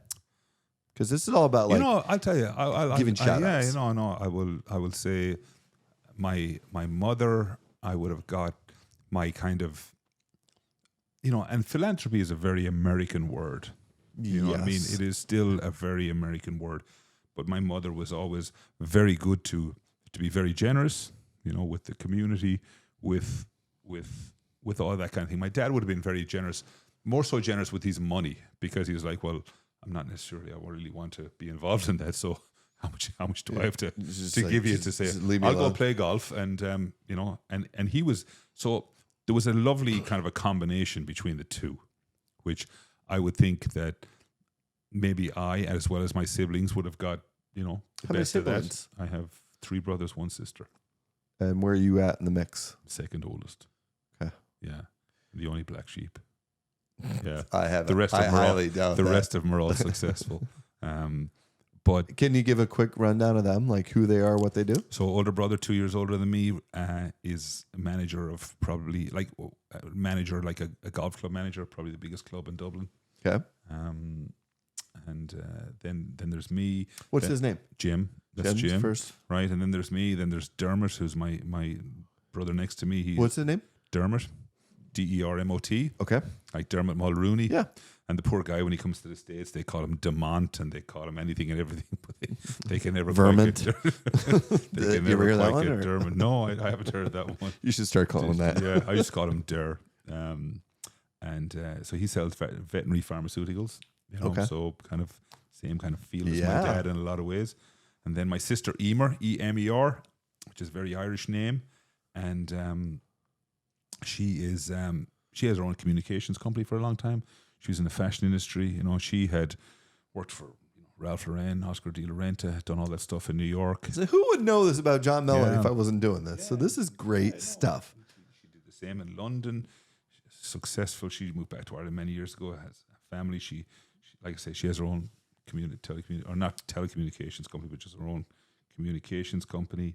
And then my younger brother Tom Jr., who is, we're never quite sure what Tom does. He does very well for himself. And he's production manager, but as if my mother said one time, she goes, we never knew what Tom actually did until he got married, and his wife told us. What was it? So no, like production, like he's with multinational companies. Oh, I was thinking he was like pornography or something. You're like he was this dark secret, and then his wife who came over and she looked very provocative. Not at all. Okay. Tom, very, very successful, but why did he keep it a secret? Because he's just humble. Yeah. Love it. Just who he is, under the radar, nice and easy. This is what I do, and you know, it did extremely well for himself, and does extremely well for himself. So, you know, very blessed in that regard. Wow. You know, good family. So, and then after that, you know, I'm married, 3 kids. So your wife, where'd you meet her? Sullivan's. So for all the people here, most local viewers, right. But you probably don't need to give us a little lowdown on Sullivan's, which isn't even open anymore, right? It is. Is it? Yeah, kind of opens and closes a little bit. One of those kind of places. Was one of those Irish pubs that opened back in, I think, the 20s, maybe the 1920s. That has to be around for 100 years now, or somewhere around there. It's changed names a few times over the years. Do you appreciate that? Right, it's kind of like that local watering hole. I appreciate anything that's longevity in the business I'm in. If you can make it for a long period of time, What's a long period of time? I think if you can make it for 15, 20 years, and if you can make it beyond that, and you can go multi-generational, I think that's so Sullivan's has done. I've done that, yeah. So I met her there, I was actually on crutches. I just blown out my knee, actually. And I met her when I was on crutches. When was that? 97. So you were coach. I was. That was my freshman year. But it was back to, yes, I was on crutches. How'd you injure it? I'm playing Gaelic football in New York. And you're coaching. What time of year was this injury? I did the injury in April. I got operated. Was in it May. ACL? ACL, yeah. Well, ACL, MCL, all the Well, CLs, yeah. I'll be doing your total knee someday. So Yeah. I've had it scoped once to kind of clear it out a little bit, but Clean- the day is coming. to scrape out more of the cartilage that I'm going to take out when I end up doing your knee You do replacement. the hip and the knee at the same time? No, but we can do them close. Right. Do your hip first, by the way. Okay, right. Fair All right. enough. So Yeah. meet your wife. Sullivan's like, Yeah. what happened? Did she come up to you? Did you go up to her? My brother was over here on a summer bring job. this mic closer. Sorry. My brother was over here on a summer employment, and he had met some girl he was working with, and he said, hey, we go down to Sullivan's. She showed up, or she brought her friend, and the rest is history. Really? Do you Yeah. fall hard? No. I don't think she did either, to be very honest. Yeah. But it was one of those ones where, and I often tease her because that's where her parents met. Are you Yeah, serious? so I just say she was down there looking for a husband. I just happened to be the guy. Oh, you're sly. I see how that is. Yeah. So I just happened to be the guy. So yeah. So she's a local girl. She's Erie girl, and Where'd she go to school and all that? I don't know where she went to school. She was a kid, but she went to Villa, Okay. Yeah, that's what I meant. She was a Villa yeah. girl. which is always kind of Athlete? cool. Yeah, she played soccer there. Yeah. Shocker. Yeah, I know. Really, I mean, similarities are kind of but it's funny because I graduated from Mercyhurst in 1990, and she went back to nursing school.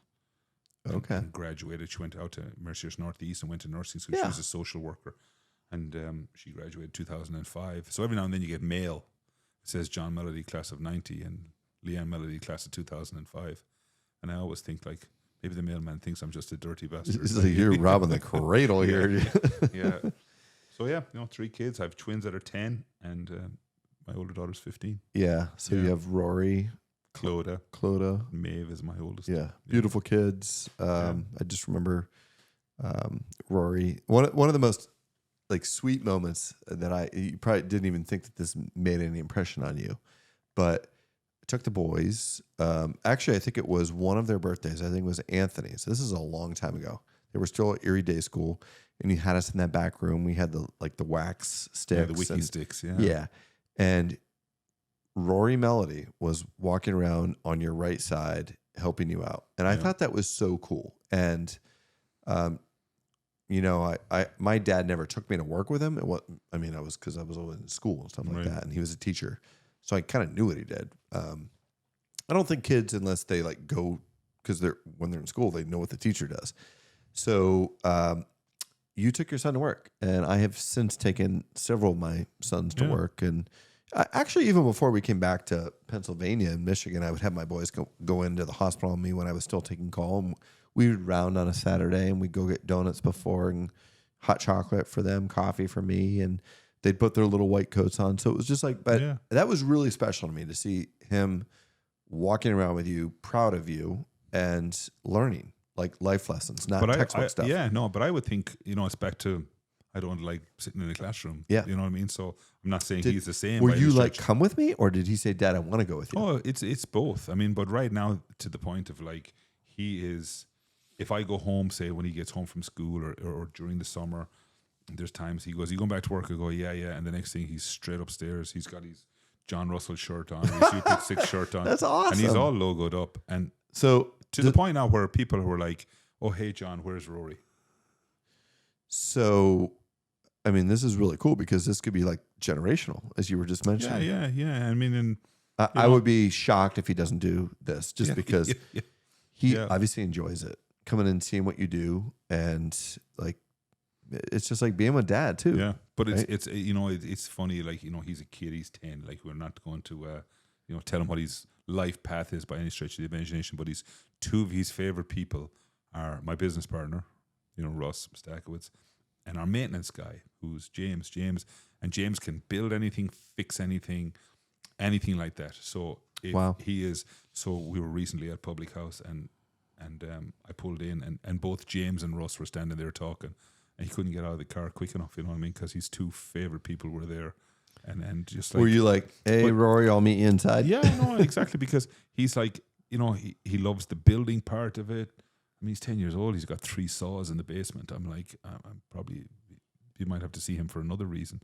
But likes building, likes being involved, likes the people thing. That's how I was as a kid. So, John. so I just want to kind of, absorb him and all of that, and just, whatever way the cards fall, the cards fall. It's not, you don't force anybody anyway. Yeah. Like their path will lead them. And as a kid, I was the kid down in my dad's workshop building stuff, but I would tear stuff apart. Like I would get a remote control car. I would tear it apart. My sister's like, what are you doing destroying that? I'm like, well, I'm going to make a B-52 and I needed 4 motors. So I had to take 4 cars apart. And I went in for my science project, which won like my buddy just brought that up to me literally earlier this year because it was that memorable. He's like, Ryan, you remember you built that? It was a B-52 bomber, I believe. And it had the 4 prop planes. And I took a old, like, it was a huge, not a wrapping paper roll, but it was probably 3 feet long, trimmed it up. I took my mom's old, remember how they would sell like nylons and that like little egg and they'd have the egg shell. So I took one of the clear egg shells on the front because it had the glass bubble on the front of the plane. I built the cockpit and this plane, I hung it in my classroom. Everybody else is like bringing in little drawings. And stuff like this. I bring this thing in. It's like Ryan Molly, go big or go home. Yeah. And my buddy Jeff Schmidt, the point guard on my basketball team in high school, brought this up to me. He's like, dude, you remember that B-52 you built? He's like, that was the coolest thing I've ever seen. Yeah. So like your son, I love where he's at because he's absorbing a lot right now. Well, that's just it. And that's all you want him to do is kind of give him a little bit of real world experience and, let him figure out the rest, right? Yeah, that's how it works. Yeah. So next thing we do, and I know you said you may not be prepared because you're going to work possibly. Maybe. But the 7th inning Sawbones shoe stretch is, for those out there, I have a huge shoe obsession. It's my one little vice. I collect shoes, particularly Jordan shoes. I guess that's my only shoe collection I have. But my guests, I ask them to either bring or wear a pair of their favorite shoes or something that has a story to them. And when you first came in, I was just like, oh, there's nothing. But actually, there's so much that I can think of now. But because you said they're your work shoes, you're going to go to work. Yeah. So what are you wearing? And I am. What's your story? My story is, I'm not a major shoe guy. Most of my guests aren't. Yeah, by any stretch of the imagination. But I am wearing Echoes because I find they are the most comfortable work shoe. Because when I'm at work and you're on your feet a lot, and it's just nice and simple. They're, I don't get too excited. They're black. They're black. They're classic. They're probably when I mean classic, like they're that you could wear that 10 years ago and you can wear that 10 years from now. Yeah. And I think this is probably my 4th pair of the same shoe. I go to Shoe Fly, which is next to John Russell. Do you buy them all at the same time? I don't. No. Okay. No. But I literally will walk in and go, I need a pair of these, and they'll hand them to me, and I just take the old pair and go, you can recycle those. What do they do with I them? will walk out with the new pair on. I don't know what they do. Throw them in the garbage. I don't know what they do with them. Yeah. But I literally walk out with the new pair of shoes on. And they're the same. Do they any slight modifications? No, not recently. I mean, I had, it's funny because I can remember when But you found a shoe that fits your foot. Yeah. I remember when I got married, I had my sister, as I just alluded to, is in the fashion business. Yeah. And she's like, you have to have a nice pair of shoes. And she took me into town. I was in Dungarvan and bought a nice pair of shoes. And I liked them so much that I bought another pair and another pair. And then the black pair, I bought a brown pair the same.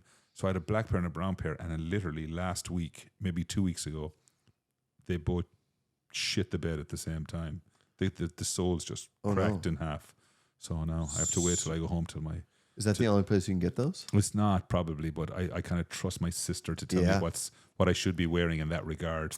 You know what I mean? So but if I have to go shopping for something nice, then I mean I have other shoes, but as regards dress shoes with a suit, I leave that to her. And then if I don't like them and she likes them, I go, then I'll wear them because I know they're nice. Yeah, simple enough, really.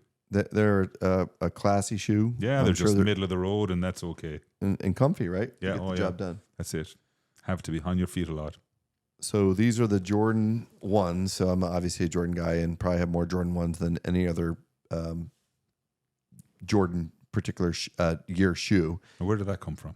What? The Jordan The collection? Jordan thing. Oh my God! You need to watch episodes 1 through 16 to get where that came from. Okay. I swear to God, I'm the only guy. That was Netflix, right? Yeah, the Last Dance. Yeah. Is that what you're talking about? Yeah.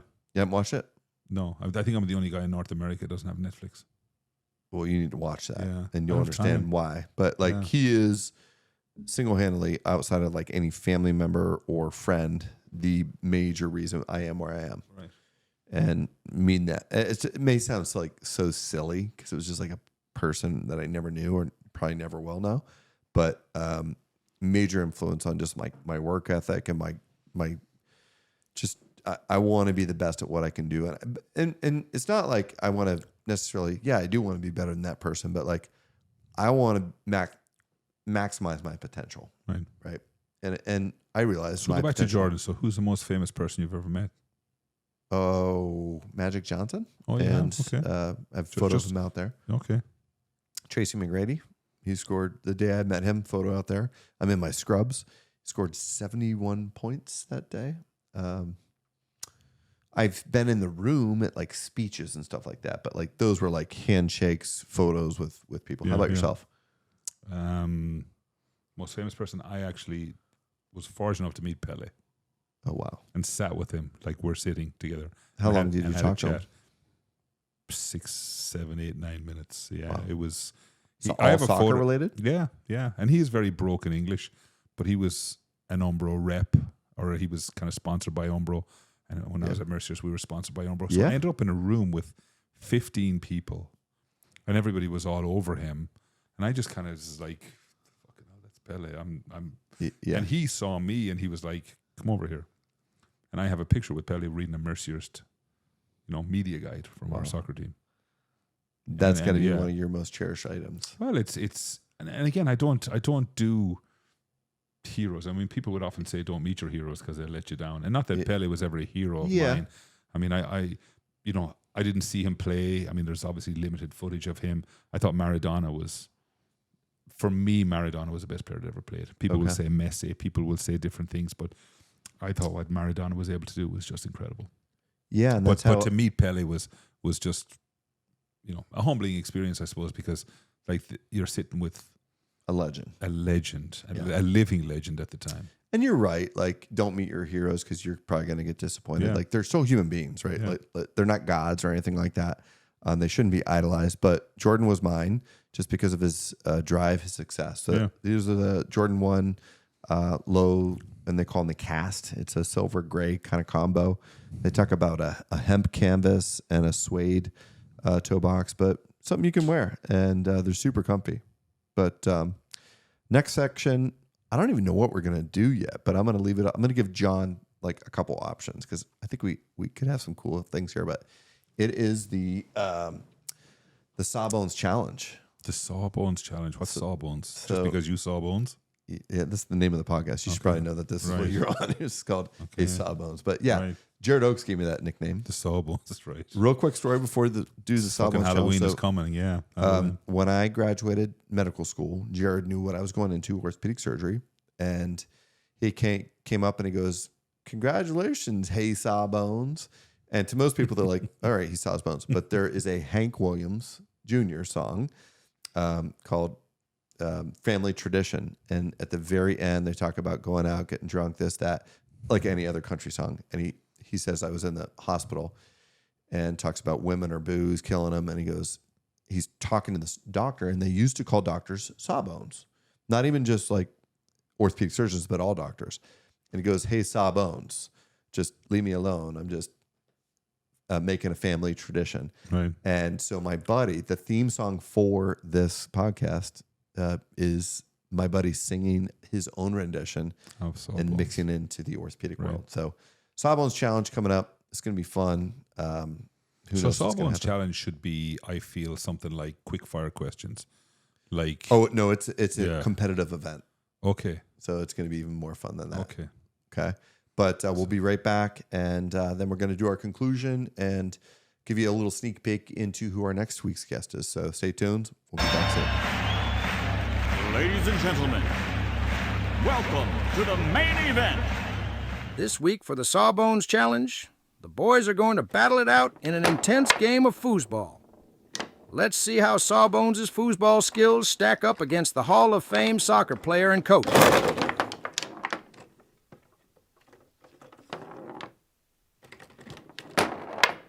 Messi, immens Messi, encara Messi, encara Messi, encara Messi, encara Messi, encara Messi, encara Messi, encara Messi, encara Messi, encara Messi, encara Messi, encara Messi, encara Messi, gol, gol,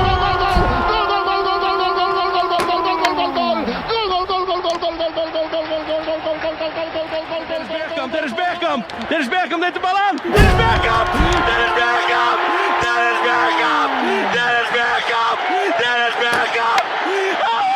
Moutinho, Ronaldo isolado. Vamos ver, leva-nos ao Brasil, Ronaldo. Leva-nos ao Brasil, Ronaldo.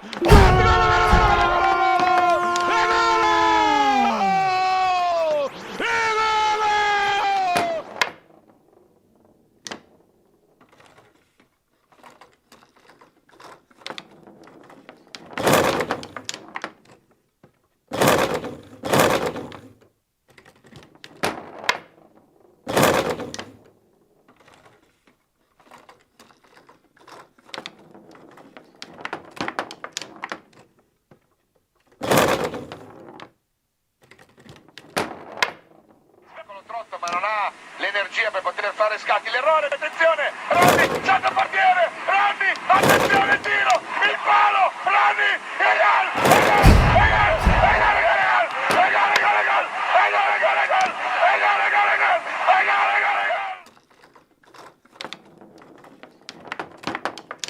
salta Guardiola, va dentro la zanzara, palla dentro sul sinistro, mette fuori al limite Ranni, carica a destra,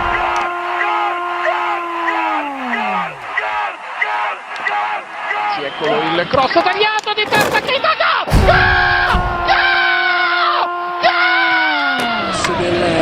capitano di testa, il pallone a tocco, gol! Simone!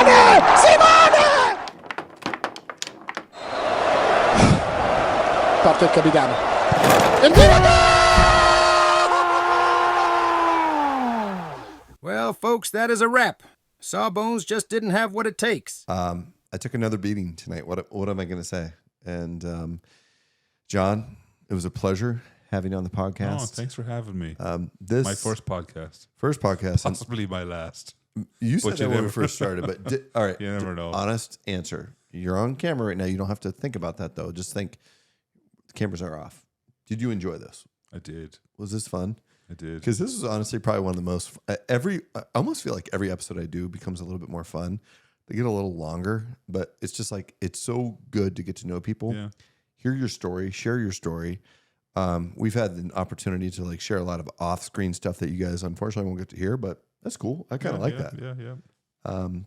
It's kind of the deep cut stuff. But I always ask my guests at the very end, like, all right, John Melody, 5-10 years from now, and most of my guests are we have kids, right? So I Right. feel like a lot of that is related to them because you're like, okay, well, Rory's in 5th grade right now. He's 10, going to be 11. So 5 years from now, he'll still be in high school. You're calculating. Yeah, and yeah. Your daughter. It's just like, where are they going to be? So I would suspect you're probably still in Erie. But you tell me, where do you see yourself in 5 to 10 years? Or are you a day-by-day guy? You never I'm a know. day-by-day guy, Yeah, but- you never know. There would be no reason to not see me in Erie, but it's what I talked about earlier. Is like I another opportunity comes along, something else happens. I mean, I don't know. I mean, my parents are, mid-80s right now. Should I spend a little bit of time back in Ireland? I'd like to have the best of both worlds, and I feel like the best of both worlds would be just that: a bit of time here, a bit of time over there. And as I get older and you have to operate on more bones that I have, maybe a little bit of time down south. And Do you have an area down south that you and your wife enjoy? No, not at all. It's not like we like Hilton Head or we like, Myrtle Beach or Florida. I think every time we go to Florida, we go to a different city, and they all. I mean, Tampa has been the one that's kind of jumped out at me and kind of gone. Have you been to I like Burns? it. Have I been to Burns Steakhouse? I have. I will tell. I have, and that is.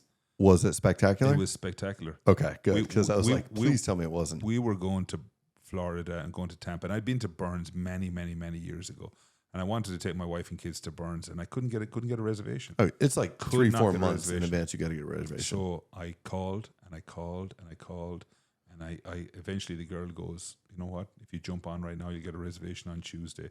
And we went there, and I can remember Rory, who just spoke about. He goes, "This smells like grandma in here." And that's how old it is, and that's how. But it's cool, isn't it? It is just another. I mean, I have so many pictures on my phone from Burns. What a great experience! But I mean, that's what you want to give your experience. So 5-10 years, for me, you want to give your kids good experiences. So do you travel quite a bit with them? When we can, yeah. But we were just in Antigua. We go to Costa Rica next year, and we go to Ireland every year. So for me, it's like it's Ireland plus another trip, and I just want them to. I want them to be out of the comfort zone a little bit. Yeah, I want them to be a bit more worldly, and it's North America is brilliant. There's no doubt about that. I mean, the opportunities in this countries are wonderful, but I want them to see other parts of the world and kind of go. Make up your own mind after that. But exactly. I want to give them expose them, right? Expose them. An opportunity is the best way to put it. Expose them. So it's funny because I said to Karen the other day, and we've done this, like we love to travel personally, but we want to teach our kids and show our kids that the world is, it's funny how wherever your perspective is, like you can say the world's small because you know somebody from this part and the other part of the world, and they know somebody that grew up in your town, like your little West Indies story, right? But at the end of the day, the cultures are amazing too. So we went to Italy for 2 weeks this time of year last year. We were going to Greece because I'm Italian. My wife's Greek. We're going to Greece next summer. So not every year, but we're going to Mexico for like President's Day. We've done that several times. I love to expose the boys to different cultures, to different foods, to different, just everything, right? Yeah. Because it makes them more worldly and, like you said it, like at the end of the day, you choose what makes sense for you. It's just like, you don't have to stay here. Well, you at least come every once in a while and visit me and maybe change my diaper, but not every day. No. I mean, I have nothing but good things to say about Erie, PA. And I said this when I was inducted into the Hall of Fame. Of all the places I could have ended up, Erie, PA wasn't so bad. Yeah. I always say Erie is easy, right? The people are nice. People are generally willing to help you out. Yeah. And it's just easy. It's not too big. It's not too small. You can get from one area to the other area pretty easily. It is, but I think anything is what you make it. It is. You treat people well. You get treated well yourself. I mean, I have way more good stories than bad stories I have in this country. And I mean, that's start as you mean to go on. I say this to people all the time. Yeah, it's just start as you mean to go on. So roll it out, and it's good. It's all good. John, thanks for being on. No, thanks for having me. Stay tuned. We're going to do our preview for next week's guest. Pretty cool, amazing, successful individual. We'll catch you soon. Have a great night. It was great back in the day, with no phones to distract you or anything. That's what we did every day, and just had a blast. I want to talk about my mom and dad. My mom was a special person, lived to 101. Wow. And amazing lady. And a good mother. And then my dad was a very special person. He introduced me to hunting and loved me playing all the sports and my brothers playing all the sports that we played. And he was a special guy, and I'll tell you a little bit more about one of the elk hunts we were on. And he was a World War II guy, Battle of the Bulge, 101st Airborne, and he was a pretty amazing man, a hard worker. And he instilled in us three boys nothing but hard work. That's what makes you successful. What was your favorite team from the Maplewood? I mean, I don't want to say favorite, but most memorable, maybe. I you know what? My first championship with Mark and those guys. The second championship was back to back was Gary Groshner senior year. I remember those guys, Danny Boyd and that crew, Ora Willie. Those guys were fun to coach. The Locke brothers were good, and Plylers, and then we had a stretch where we won 6 straight conference championships, and the Houck brothers, Greg and Tim. Greg was a great point guard. Donnie Plyler, Steve Kerberger, Jimmy, the Kurt brothers, Jimmy and Kevin Kurt. So Todd Ferrari was on the team. He was a great player. Johnny Burchard. Was he a little older?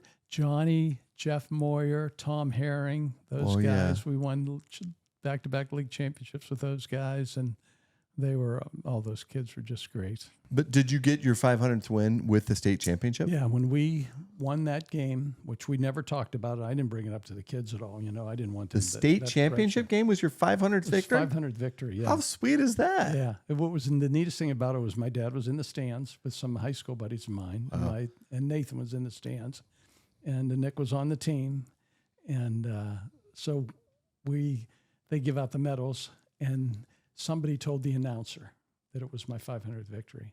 So the announcer goes, "How sweet it is in Hershey, Pennsylvania.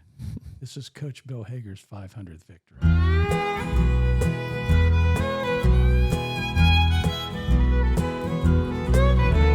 Well, I have loved some fishing in the outdoors where I'm free.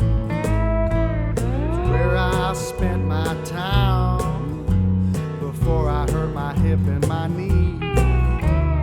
When that doctor asked me, "Son, how'd you get in this condition?" I says, "Hey, soft bones, I'm just carrying on an old family tradition." I wanna know, Doc, why do you think I got some pain in my joints from years of playing hard in this life that's too short? When that doctor asked me, "Son, how'd you get in this condition?" I says, "Hey, soft bones, I'm just carrying on an old family tradition." Yeah, yeah, yeah. Tell me all about it, Doc.